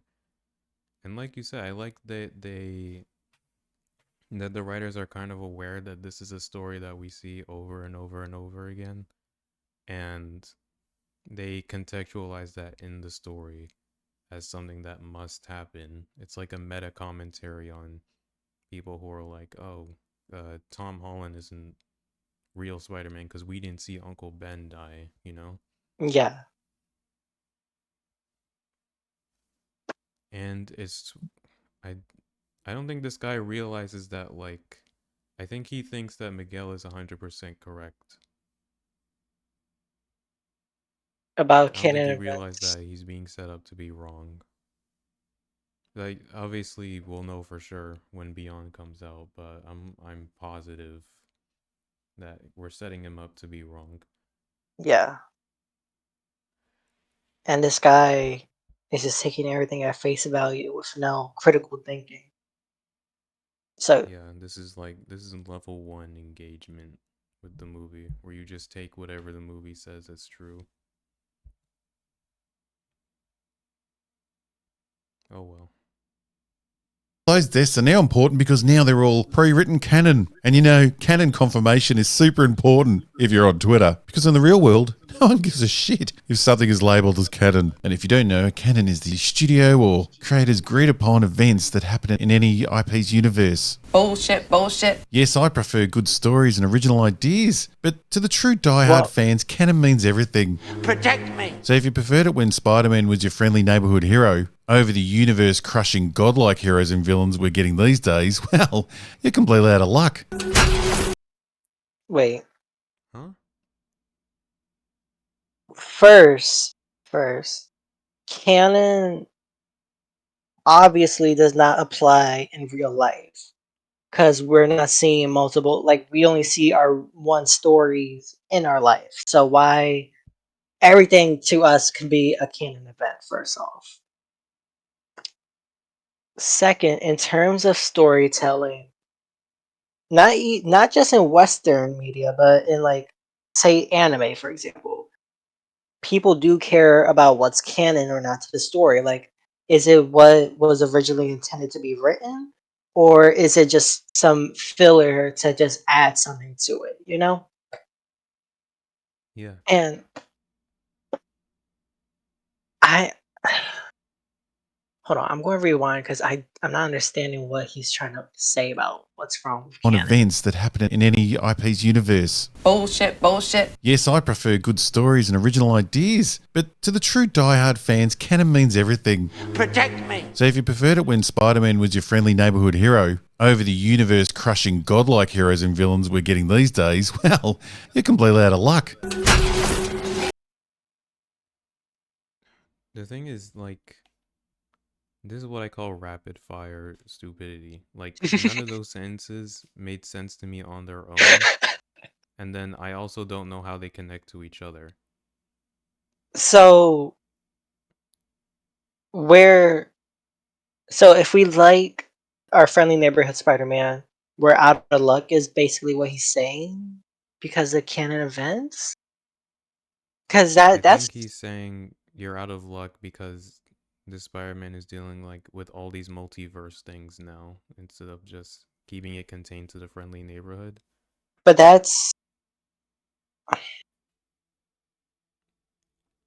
that only applies to the latest MCU Tom Holland movie. And the Spider-Verse literally like multiverse, like it was mentioned in the first movie that it's multiverse thing, not a neighborhood thing. That doesn't mean they're not still creating a neighborhood. I feel like in the next Tom Holland movie, whenever it's written, it's going to be more grounded, more friendly neighborhood.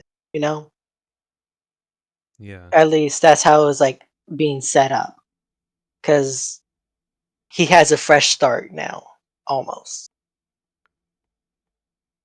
I would go as far to say, like, first of all, you know what you're getting into with the Spider-Verse series, but also like if the if the landscape is dominated with Spider-Man stories that are not in the neighborhood, that's not really this movie's fault.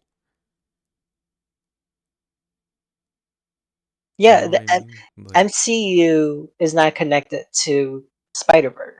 Even like there is yeah, there are different reference. people making Spider-Man movies. Yeah. That And besides the Spider-Verse, like when was the last time that Spider-Man went beyond the neighborhood? There was No Way Home, and then there was Infinity War. but Even even then, with like it's like an you said Avengers there's no. movie. Yeah, exact. You're right. That's not a Spider-Man movie, and it makes sense for Peter to be there because he says that you can't be a friendly neighborhood Spider-Man if there's no neighborhood. Because Homecoming and I would even argue Far From Home are more neighborhood like. Because yeah, Far From Home was like Mysterio and like almost mystical illusions and stuff, but he's not some like world-ending threat. No, he just pretends to be one. Yeah, It's very contained. he's just a regular guy, and that's a lot of Spider-Man villains.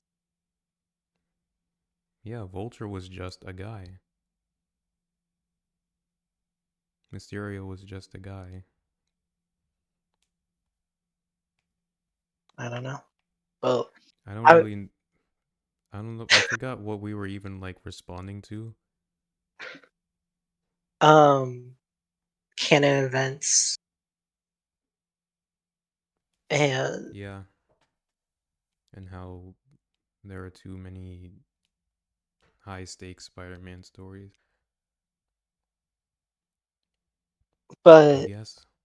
even then, that's a Marvel problem in general because a lot of movies have been high stakes lately. Huh?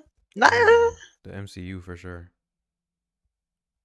they're trying to tone it back, but I get like people aren't really enjoying it as much as they did in the beginning. Yeah, they're getting tired. I can tell. But yeah. But we kind of talked about this the last time. Yeah. Spider-Man in this film is... Also, why did he play that clip? What was the point? Over the universe-crushing godlike heroes and villains we're getting these days, well, you're completely out of luck. Spider-Man in this... That had nothing to do with what you said. That's more neighborhood. I guess.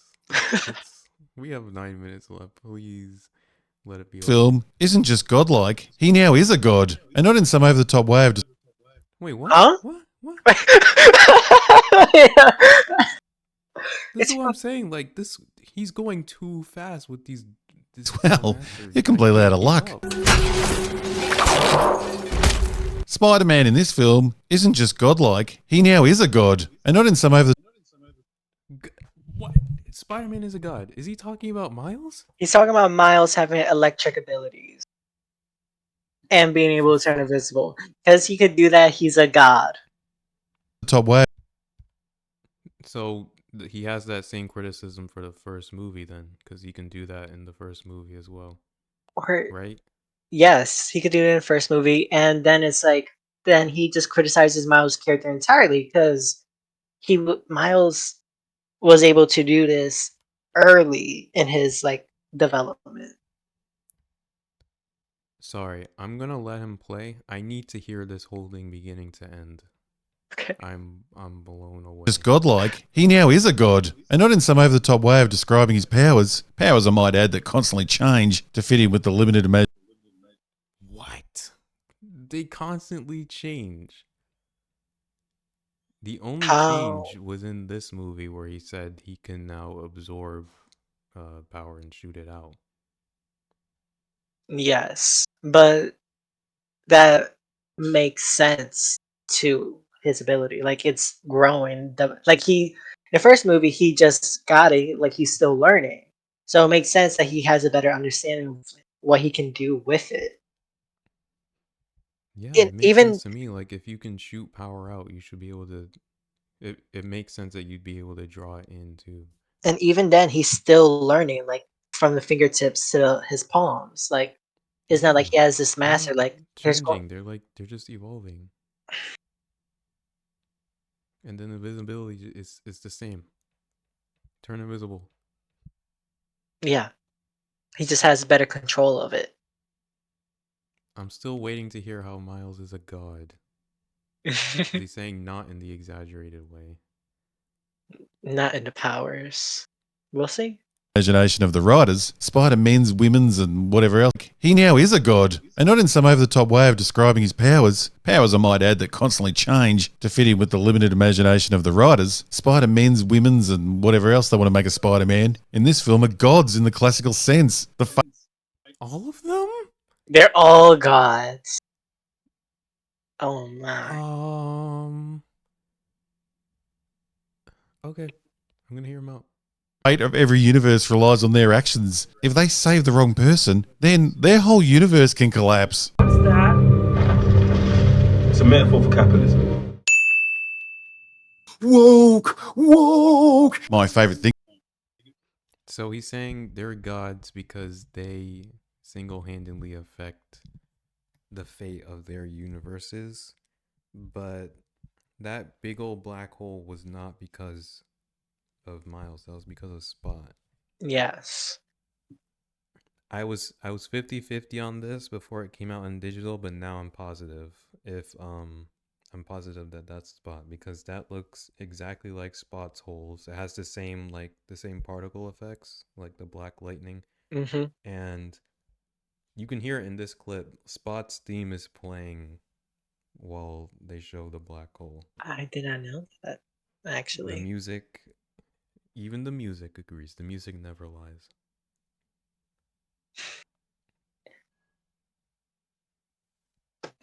Yeah. I have no idea what the whole idea that like if they save the wrong person, their universe could be destroyed. That's not because they're gods. That's just the result of messing with fate or how things were supposed. Because Miles was not even supposed to be in Mumbattan. Yeah. It's usually the result of people being in the wrong dimension or messing with the wrong. It has nothing to do with the people in the dimension, you know? Like Vulture, he threatened the canon because he was from a different universe. Miles is an anomaly because he was bitten by a spider from another universe. Maybe canon. Maybe things are only destroyed in like a universe if the wrong person is there for too long or something. But like, if a certain person was supposed to die in one universe, like their version of Captain Stacy, it didn't matter who saved him, as long as it's him from that universe, it was going to be fine. If that makes sense.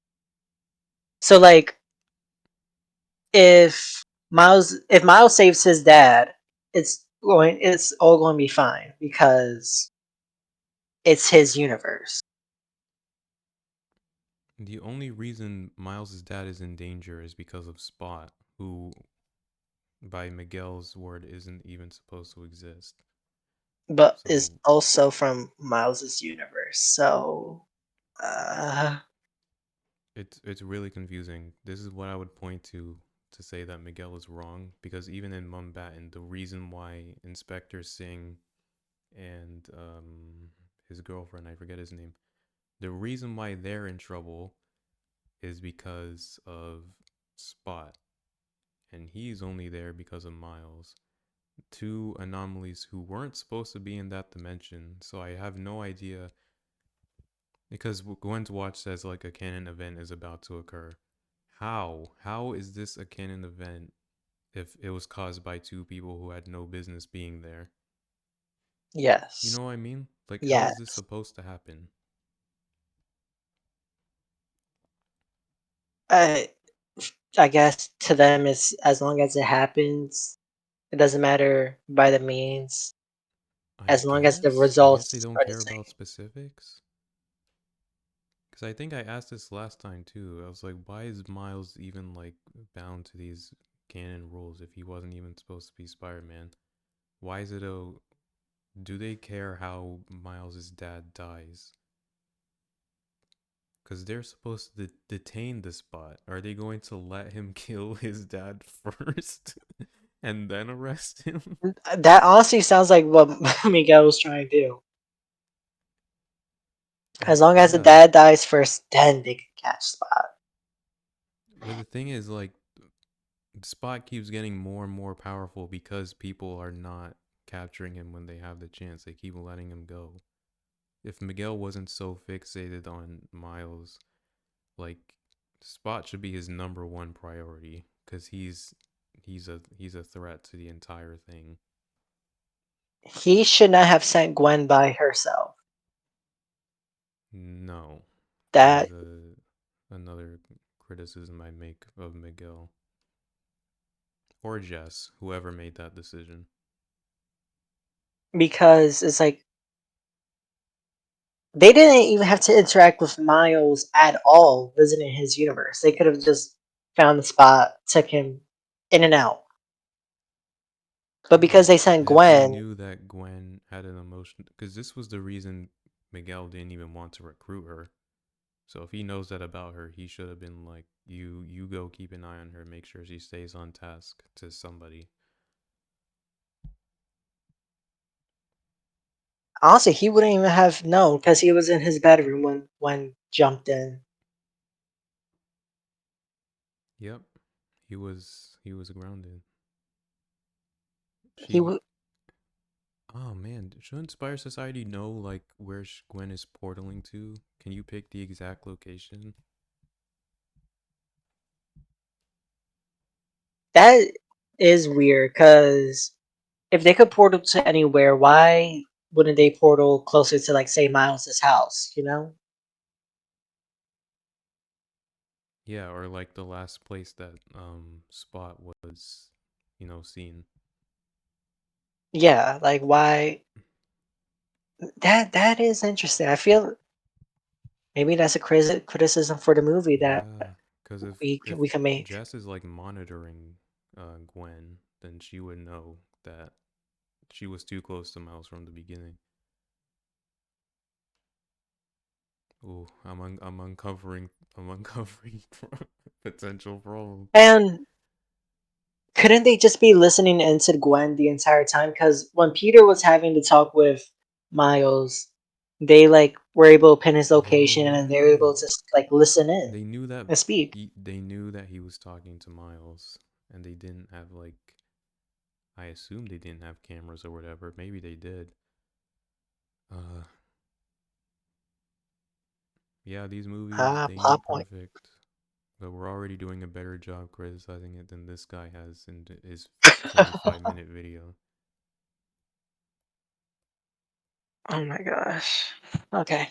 Thing about Valley Girl Spider-Man is that he pretends to respect the father of his crush, knowing that the guy is marked for death in a couple of days. Police inspector. What do you mean? For What's the contradiction? one,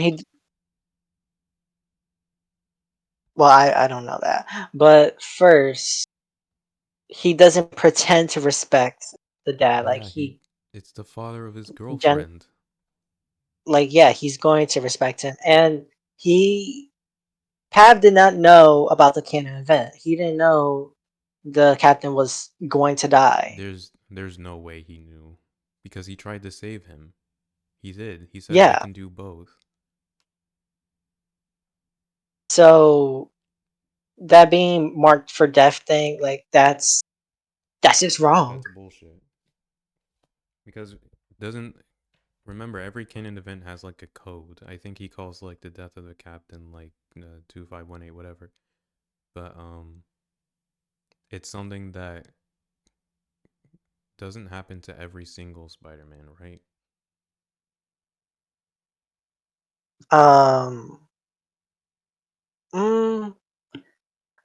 Like Captain dying, that's supposedly supposed to happen to every Spider-Man.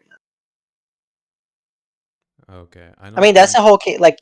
Either way, I don't That's think a whole that like part canon was. event stuff, right? I don't think that particular one was explained to Pav.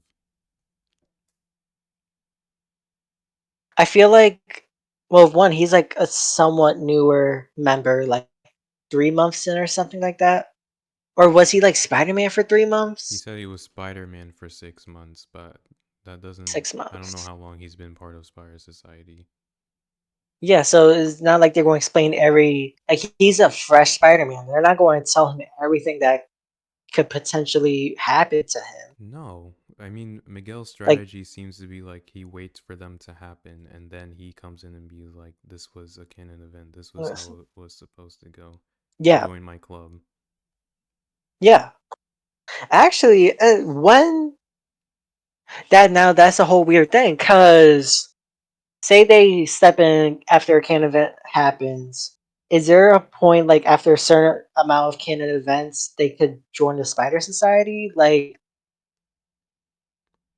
I in a think sense, Miguel's like, strategy is to like recruit people when they're at their lowest. It's almost low-key like manipulative and toxic, because that's how he recruits Gwen. He lets her join when she has nowhere else left to go. I'm assuming that's but how then he recruited Spectacular Spider-Man. They're supposed to still experience their canon events in their own universe, though. Like, they're in this society, and they could speak freely to all these spider people. They could easily learn, like, oh shoot, like, these 10 Peters lost their Uncle Ben. Oh. Am I going to lose my Uncle Ben? Oh. I know what you're asking now. Yeah, I think they join after they happen. And it's like, but for me, it's like, where's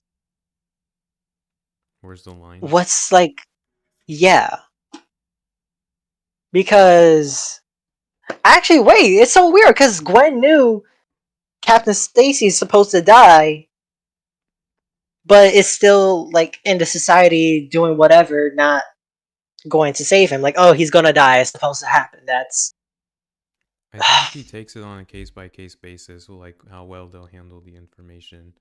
I can believe he told Gwen that her dad was gonna die, but he told her because he was planning on arresting her and she doesn't want to go back anyway. So that's like one more reason for her to stay with Spider Society. I was sure that was part of the reason she didn't want to go back, that she didn't want to be there to witness his death. Maybe. Well, I was going to say maybe it's also every Gwen Stacy dies, so maybe she would have died going back. But all Gwen Stacy deaths involve Spider-Man. At least what she said. Yeah. So I don't know. Wonder. I think I mentioned this the last time. Like the existential crisis of seeing multiple versions of yourself die for somebody else's character development, and you just happen to get lucky because you're one of the variants that became a superhero. It's like if her Peter got bit, she knows she could have died or would have died. Yeah, her Peter died. And she's basically learning that like in most universes, it's the reverse. Man, it probably made her feel more guilty. I don't know. Let's keep going. Saying this is your daughter, I do not know her. That's why 𝐓𝐈𝐿𝐄𝐃𝐈𝐿's Spider-Man's so cheery all the time. Once the police captain dies, in the planned canon death, our young hero here will be free to bang away his girlfriend at his heart's content. No. I'm going to assume that's a joke and not take it seriously. Singh's death was a canon event. You weren't supposed to save him. That's why Gwen tried to stop you. Every single man, woman, and child across the planet will die if Spider-Man dare strays out of the pre-written story and saves the wrong person. Which means the spider things, well, they are fucking just things now, because even a Cars one, the spider things are gods, but they're low-level gods. Because for this story to work, there has to be an all-powerful controlling god that is writing the script that has to be followed. And if this god's script isn't followed, then death to millions of men. No, that's not. I think we've already been over this. There's no reason to talk about it again. Yeah, but there is a somewhat like spider god, because actually it's weird because there's like the spider totem of like, you know, we're all connected through the web and whatnot, but there's also like the first person that got spider abilities that can either give or take away a spider person's power, you know, in the comics at least. Like I saw a story about this. The Spider-Man noir comic has Peter getting bitten by a spider, and he has like visions of like a spider god giving him powers. Ooh. For whatever that's worth. But that he obviously does not know about it. So No, he's just spitting he nonsense right doesn't now. care. It's like every spider person is a god because they saved the wrong person. Something. Whatever. Women and children. I love a happy hero story. Our God cannot exist in this multiverse. Free will doesn't exist. Even God in our world lets us try and kill. No, free will does exist. That's what Miles is trying to prove. That he can do both. Like, yeah, like I don't. I'm saying I feel like I've said I don't know at least 100 times in this recording because of this video. God damn! How long? We're at 2 hours. We gotta keep trucking. You know. Yes. We're in the home stretch. Almost there.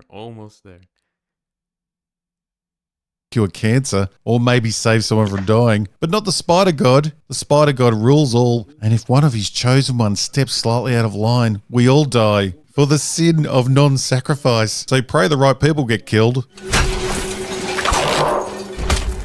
You are the reason I'm alive, Jesus. I just love you. Everyone on the planet is the supporting cast to Spider-Man and his existence. You have a choice between saving one person and saving an entire world, every world. Is every death, rescue, or capture part of the canon? Or is it just one death for each universe over the full history of that universe? Save my dad. Call an ambulance! Someone call an ambulance! Okay, well, Gwen didn't know. And that might not have been... First of all, we don't even know if Captain Stacy is fated to die. But, if he was, you know, that might have been the wrong time. Yeah. And well, he might not have been captain then. That's the other thing. No, he wasn't. He was going. Wait, was he? Was it that he? No, never mind. You know what? I could be wrong. I'm wrong because I was gonna say, isn't he about to get promoted? No, it's Miles' dad that's about to be promoted. It's captain. Her dad has been captain for a while. I know that, but we don't know if he was captain in that flashback. He has a completely different design. Wait, rewind a little bit. I wanna. Universe. Save my dad. Oh, about canon events. That does not look like Captain Stacy. Yeah. They obviously he looks changed like a over regular the degular years, police. but look at that. But I feel like, so he said like, is every death a canon event or something like that? I would say no. Like a certain character could die, and it doesn't happen in every universe, but it's like a specific event, not any event. You know? Yeah, someone who like plays a certain role in the Spider-Man's life. Like I assume it's not just a police captain. It's a police captain that's close to Spider-Man, and then Yes. the Uncle Ben figure is usually just like someone who's a mentor. Like Uncle Aaron, he was a villain, but he was still like someone that Miles looked up to. Yes. Because Tom Holland's was Aunt May. Yep. Yeah, exactly. We don't know if his Uncle Ben, first of all, we don't know if he has an Uncle Ben. We don't know if he died. We don't even know if he was killed, if he did die. He might have died of like cancer or something. Mm-hmm.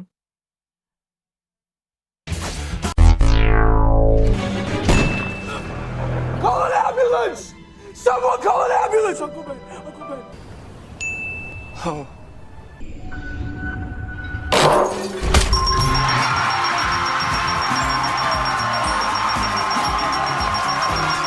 The famous spider bite that started the Spider-Man story is now no random coincidence. That bite was pre-written by Spider God, so at a certain time in man's existence, a particular death can happen to save mankind. You have a choice. I really don't get the whole Spider God thing.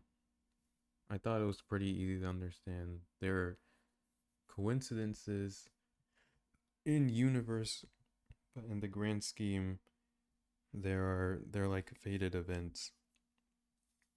Yeah. And it's not like, it's not pre-written. Like, it's not every single Peter Parker gets bitten. Like, any person could get bitten. It just happens to be Peter more often, you know? Yeah. It's just something, it's the origin story for Spider-Man every time. Miguel wasn't bitten. Between saving one person and saving an entire world, every world. I've heard a similar story somewhere before. The one man must die to save mankind. The police captains in the Spider-Man story are now Jesus, and Spider-Man now has to be Judas. See, not so bad, won't you up? And if Peter Parker was your all-time favourite hero, think again. He is part of the Spider Police force, whose main mission is to make sure the right people die. All the Spider heroes are in on it. All the ones we've been joking around with are in on this death guaranteed club. Not one of them is working on a plan to stop the death rule. I mean, the setup to guarantee the right people die is amazing. It's actually surprising that in the time between films, they worked out the whole canon. Like, not every, the Spider people don't even know why they're chasing Miles. They were told to chase Miles. That's it. And so it wasn't until they got into the. Oh wait, you know what? There is a large group that does know that Miles is trying to break the canon, but not every single one that's chasing him knows. You know. Oh, yeah, some of them are like Like friendly with Miles while they're chasing him down, like the one girl on the wheelchair. Yeah. Like some of them are So legit just following orders.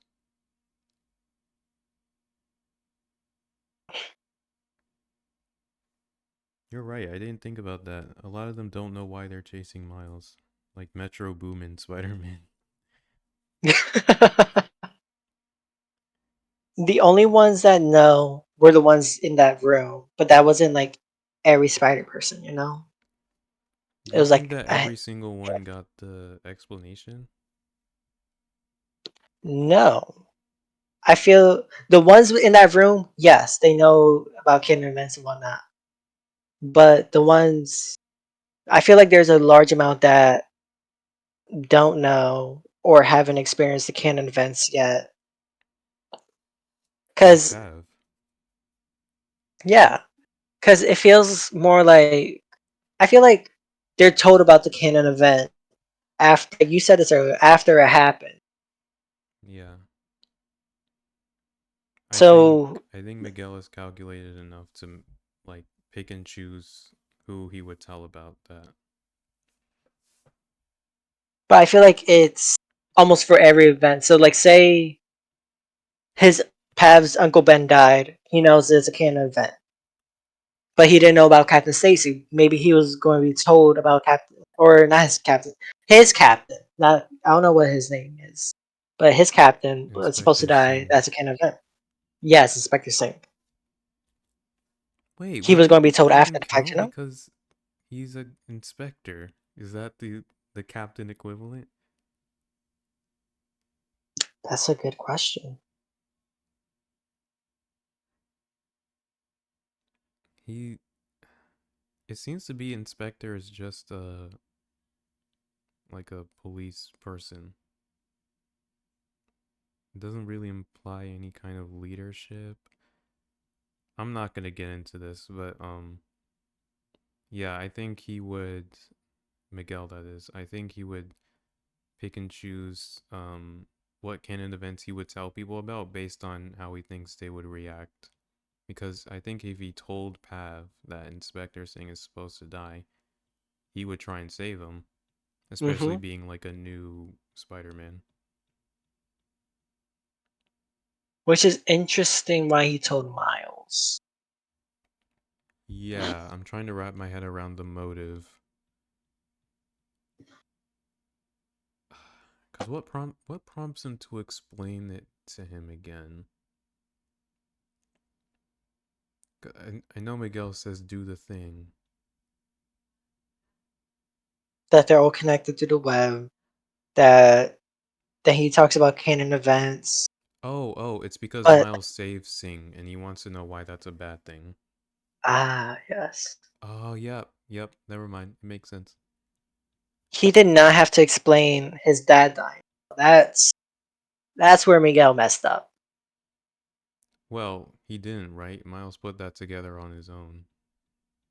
He could have avoided, the part where captains die. Oh wait, no, because fucking Singh. Yeah, he saved Damn. Singh. You can't really get around that. Well, he was in a tough spot. Yeah. There was... Yeah, you're right. It couldn't have went down either way, because if he explains to him that he was supposed to die, it's like, why? It's like, well, Captain's supposed to... Close to Spider-Man are supposed to die. At that point, it's like, you told him, my dad is about to be captain, so now what? And he's just like, he's looking around uncomfortably. He's like,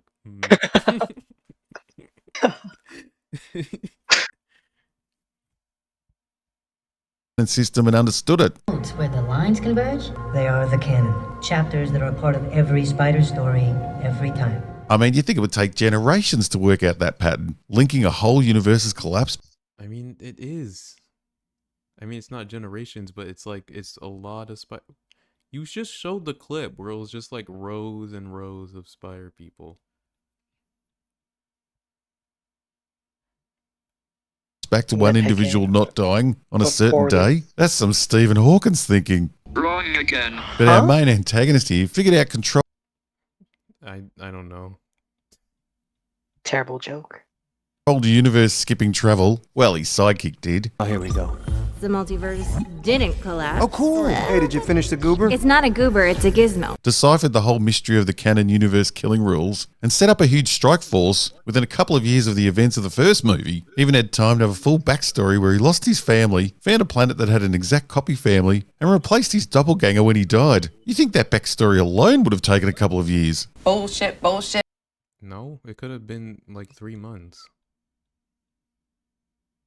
It could have been 2 weeks. And who's to say time runs the same in every universe, I don't even know if I go that far. I'd just be like, there's no implication of how long it took. There's no reason why it has to be a super long time. Yeah. So, between the first one and this one, it was definitely like a few years, right? Like 3 years, I want to say. No, Miles, between this movie and the first one? Yes.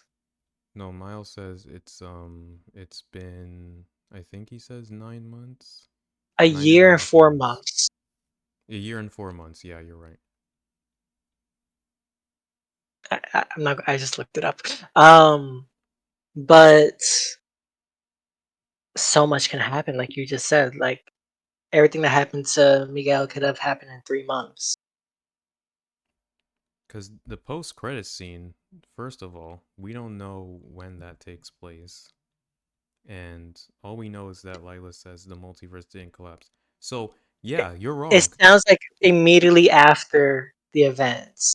It's like Miguel was looking at the multiverse as early as that post-credit scene.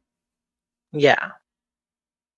This is not a new thing that he just started doing. He was just looking for the means to travel the multiverse, and then he built the watch, and obviously it's a then what prototype. I feel like after he built the watch, then that's what happened with his daughter in the other universe. After And he got then out of the pointing Spider-Man dimension. and honestly that could just happen in a few days or weeks. Yeah. Like Well, yeah, because doesn't Dr. Octopus say that, like, if you stay in the dimension for, I don't remember if she gives a time limit. If she says like 24 hours, you're going to disintegrate. I don't remember the time, just if you're there long enough. Yeah, all we know is that if you're there for too long, we don't know how long too long is, but it can be, the point is, it could be any time. It could be a day, it could be 2 weeks, it could be 6 months.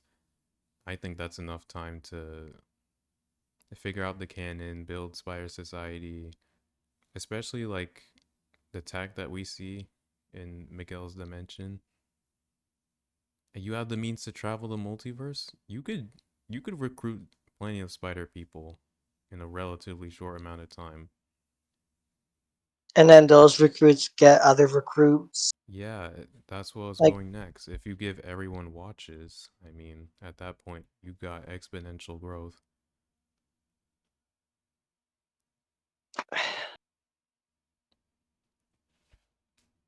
In I other don't know. words, this point is bullshit, bullshit, bullshit. Like just like in this clip. Just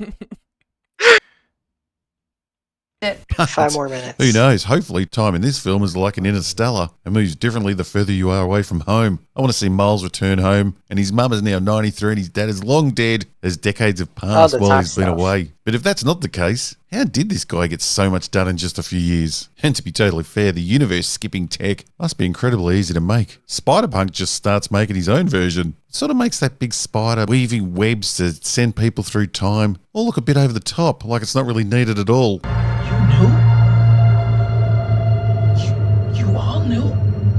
Oh yeah, Peter knew. Peter Parker is as weak as the pink dressing gown he lives in. Every Spider-Man that's ever existed is weak compared to Miles. He's the bestest Spider-Man ever. My bicep to constrict you. Why is he not only stronger, but also morally superior to every other Spider-Man that's ever... No. First of all, this He's is not not. every other Spider-Man. There's an infinite number. And second, he's not physically stronger than all of them. He just manages to outsmart them all in this fight. He's not even trying to fight back. He's just running. He's just running. He's not overpowering them. He's outsmarting them. Well, he's outsmarting Miguel. Because he lures them all out here, and then he turns invisible. Terrible takes after terrible takes. We're getting, like, we're eating good tonight. These are rapid fire terrible takes. I honestly did not expect this to take this long. I don't know what I expected, but it wasn't this. ever existed. Even better than the original creation. We know it's hard. But it's the truth, Miles. What does that mean? TV show standing in for original creation? The original Spider-Man from the 60s. Is he saying that Spectacular Spider-Man wouldn't say this?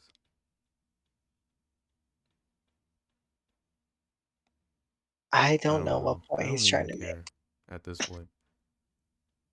Because that's what Hollywood does. It turns original characters into losers, so their new improved version can be so much better. I'm gonna do my own thing. Across the Spider-Verse makes Peter Parker an absolute ballless dropkick, who only gets to help in the end because Gwen Stacy comes to get him, and he's dumb enough to take his baby. Wait, he doesn't have a. Oh, I was about to say he doesn't have a watch. He does have a watch. But He doesn't. he's just debating on what he should do. Yeah, That's all. Gwen Stacy comes to him because she's putting together a team. I don't believe that he wouldn't have done anything if she didn't show up. Yeah, he would have. Eventually, he would have talked to Miles, but I don't know. He was calling it Let's. quits for today. Yeah. Yes. Oh my And gosh. then when Gwen shows up, that's his confirmation of like, all right, it's time for action. Ugh, I don't get you, Mr. Head. Mr. Head. Mr. Head. Baby? You break enough cannons, save enough captains, and we could lose everything. Wouldn't all the Spider-Men, women and things jumping universes be massive cannon breaks? Or is this evil spider god only concerned with two specific deaths? What about your dad? He's a captain, right? Because I quit. That means You are made of stupid. This huge setup, thousands of spider brains working together to protect the all-important cannon while people die, and Gwen's dad just saves himself by resigning from his job. Oh man, not one of these amazing spider people, cats, dinosaurs, cars, or even our genius antagonist thought of that. Just quit your job. Idiot. Well, yeah, because he thinks it's what's supposed to happen. No critical thinking at all. This isn't even level 1. This is like level 0 engagement. This is like when you're watching the movie while scrolling through your phone. Yes.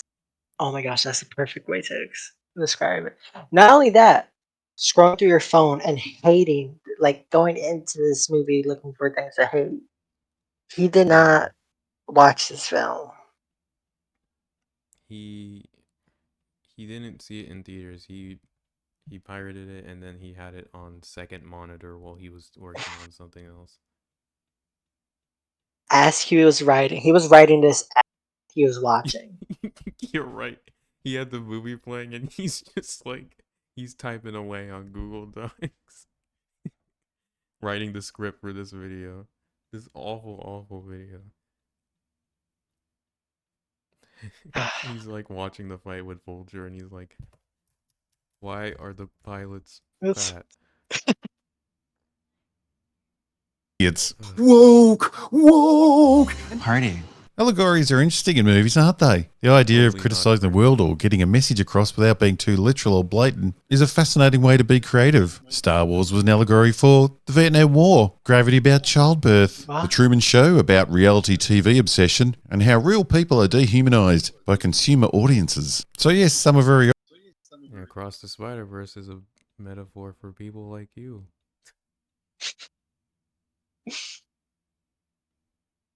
obvious. But some people just don't see allegories in stories. Their brains aren't wired that way. George R.R. Martin has said that Game of Thrones is an allegory for climate change. But some people will never see that. They just see it as an entertaining story. And allegories work especially well with children. They don't catch on to the underlying meaning, but they can be directed to a certain way of thinking. Now, if you were writing a kids' movie and wanted to talk about certain issues, well, you could just put up a big-ass sign in your film that's blatantly put directly where the eye will go and make sure it's up long enough. Oh, is he talking about that? The trans flag. I didn't notice that when I saw this movie. I didn't. Same. You know, I was wondering if you take your kids to see this movie and they notice a flag in the fucking background that says protect trans kids, they'll be like indoctrinated into being trans. Protect trans I kids. guess. Well, I'm trans now. It's like what got the ball rolling for you? It's like, well, I saw a flag in a movie. It's like, was it about being trans? Like, no, it was Spider-Man. There was just a flag in the background. I saw it and everything clicked for me. It's like once kids see these colors in this specific order, they're brainwashed. Yeah, it's like subliminal messaging, you know? And this is his example of an allegory that isn't subtle. Actually, he said it's a lack of allegory.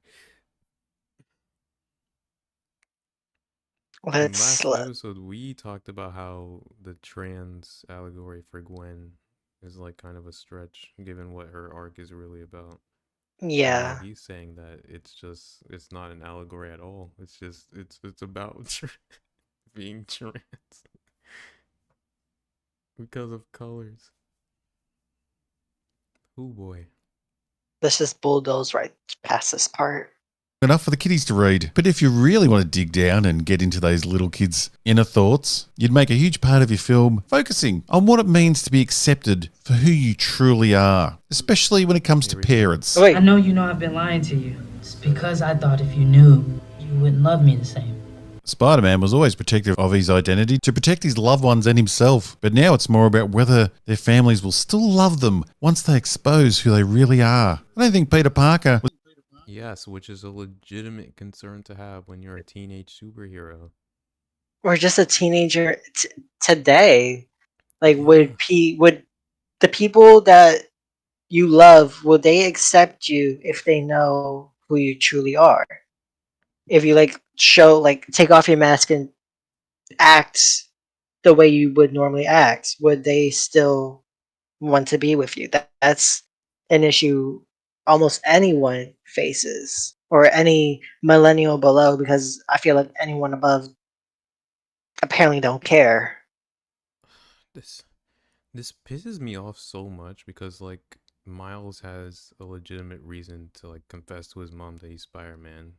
He's been feeling like distant from his parents this whole time, and going through everything with like the Spire Society and stuff like that is like it reminded him how strong he is because of his family connections, and he wants to remove that barrier that they've been having. Yes. That's why he decides to tell her that he's Spider-Man. And this guy's just like, nah, allegory for being trans. It's like, come on, man. This is what I mean when you look at a movie like through a certain lens, you miss things. And that is like, that's whatever side of the political spectrum you're on. But, goddamn, man. Was ever questioning his family's love. What do you want to tell me? You gotta promise nothing's gonna change. Papa, I will always love you. You gotta promise. This film wants to really drill home that your parents need to accept your true self, no questions asked. Even if that means quitting your day job. And if they don't support you 100%, then go off and... First of all, Gwen never asked him to quit his day job. Just throwing that out there. And in fact, she tells him to arrest her. Yeah. And what's wrong for wanting to be accepted, no questions asked? It's called unconditional love. Like, I feel like every child would want that from their parent. Yeah. It's like, it kind of comes with the job of being a parent. Now, if this guy has kids, trans, he's going to disown them. I know that for a fact. Those poor kids. Hopefully, he never... Yeah, and like you said, she doesn't ask her dad to quit. We talked about this already. He quit his job because he can't do the job if it means arresting his daughter. He picks her over the job. It's... I don't know how to explain it. Simpler. It's just what happens in the movie. Live with people who will accept... home that No, your it's just parents gonna need to say it's a accept your true self, no questions asked. Even if that means quitting your day job. And if they don't support you 100%, then go off and live with people who will accept you for who you are. Yes, so f you, Dad. I don't think. No, that was not a lesson to. Fuck's sake. She goes It to wasn't. Inspire Society because. Wait, what? So she doesn't get arrested. No. Like what you're saying. Yeah. Sorry to cut you off. Yeah, she goes with them because her only other option is to stay in a dimension where her dad wants to arrest her. And he knows her secret. What the fuck? She doesn't go with them because they accept her for who she is. She goes with them because she literally has no other well, it goes beyond that, right? Because she wants other people who understand the Spider-Man life because she feels lonely being the only spider person. It's multiple things. Yeah, it is multiple things, but is that about acceptance? I would say because it's not like Miguel. He didn't want to take her. It was Jessica that convinced him to. So yeah, part of it is wanting people to understand your struggle, and missing the one friend she's made since Peter. And the other part is doesn't want to be arrested because that was her only option if she stayed. Yeah, they Thanks, give her crap. a means to escape. It's why it's Gwen's arc in this movie. Her whole thing is like avoiding consequences. She doesn't want to face the problem with her dad head on, so she runs away. Yeah. Till I find the Spider-Woman. Even Dad's rocking the flag badge at work. Yes, this film's a huge allegory for coming out. And just in case you were missing that. And they can. Wait, I didn't even peep the one on the dad's jacket. Is that even a trans flag?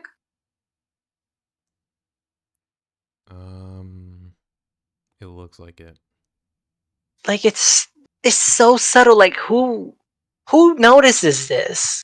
I don't even think like a lot of trans people would pick up on this.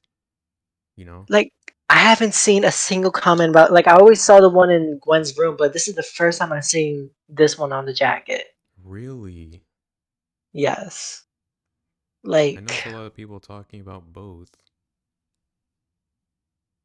oh, well, what's he about to say? Edge at work. Yes, this film's a huge allegory for coming out. And just in case you were missing that. And they can only know half of who I am. The filmmakers lean heavily on a certain flag's colour palette to make sure the kiddie's subconscious is connecting those dots. Woke. Oh, and if you think the colour palette that was chosen for these scenes is just a coincidence, then I've got some lovely bridges I'd like. It's the color scheme of her fucking costume. And the colors in that dimension is based off how the characters are feeling. That too. Like we see every color in that dimension, not just white, blue, and pink. Well, yeah, because when she's arguing with her dad in the beginning, the scene goes blue, and then when she hugs him, it gets like it's more soft. It's like warm colors. It's like Yes. there's pink in there, but there's also like oranges and yellow. I This guess is the a struggle. first movie is also trans propaganda because she has the same costume. It's white, pink, and blue.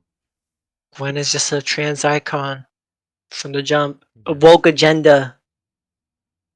She is a walking woke agenda. Like to sell you.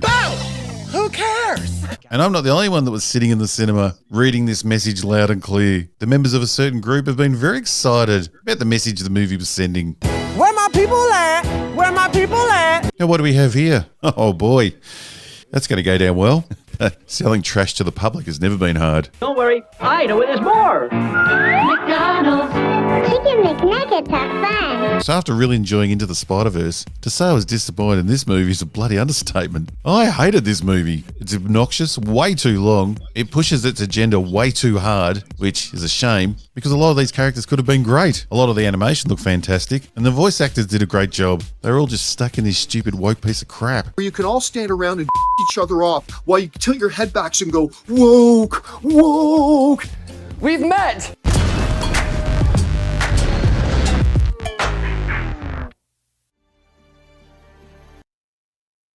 I'm not hearing out your intro. We're done. You're done. Mm. Thank God. Thank God that video is finally over. This was torture. What a disappointing 25 minutes. It took us almost 3 hours to get through that. And it was a bunch of nothing. He was just saying the same thing over and over again, basically.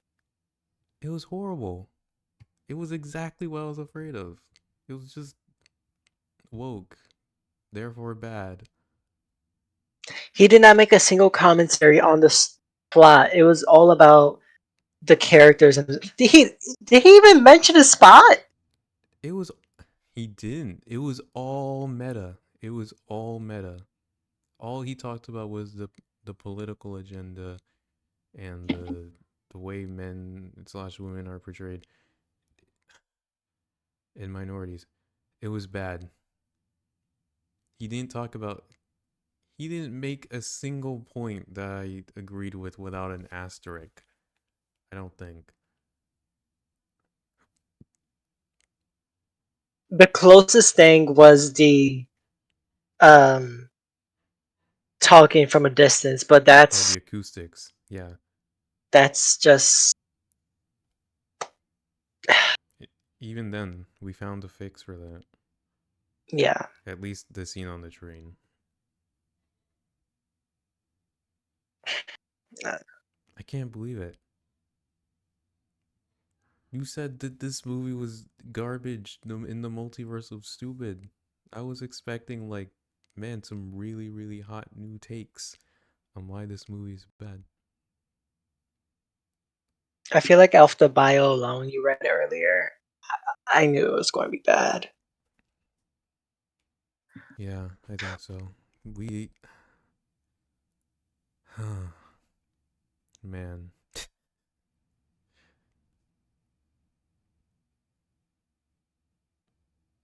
I don't even know I'm how. just so disappointed. I was hoping for some, some points to, even if they were wrong, just something to chew on. Yeah. But oh my gosh. I feel blue balled, I feel like I got played.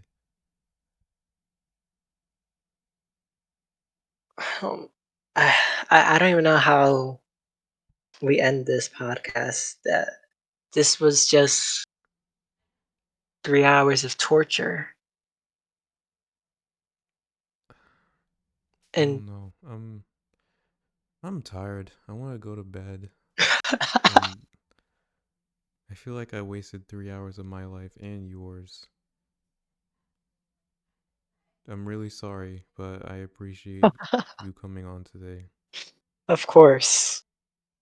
Oh my gosh. I hated this entire video, but I still enjoyed. I just like talking about Spider-Verse.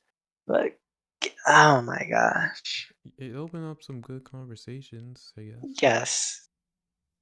Yes. And I did like notice things about the movie I wouldn't have before. But yeah, there are new things that I like and that I don't like, I guess. But yeah. I guess is there anything you want to promote? You want to say where you can be found and what you're up to? I'm just going to assume my Insta's in the description like always. But I'm sort of just relaxing now. Don't really got much on my plate. Just living day by day. Um, Final words is I could easily make a better criticism video of Spider-Verse than this hot garbage. I agree. Like, If I want to play devil's advocate and bat against the movie, oh my god, yeah, we could do it any day.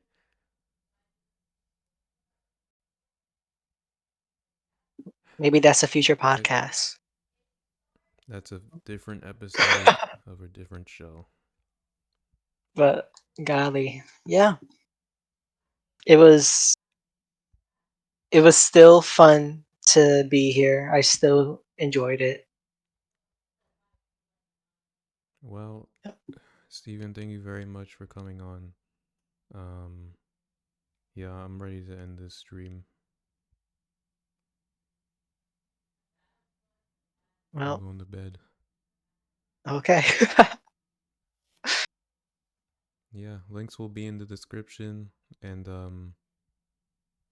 next time we'll be back with Perry. And we'll be answering your questions on Instagram. But yeah, I don't know what else to say here. I'm really tired. I'm really frustrated. And yeah, that's about it. See ya. Okay, bye.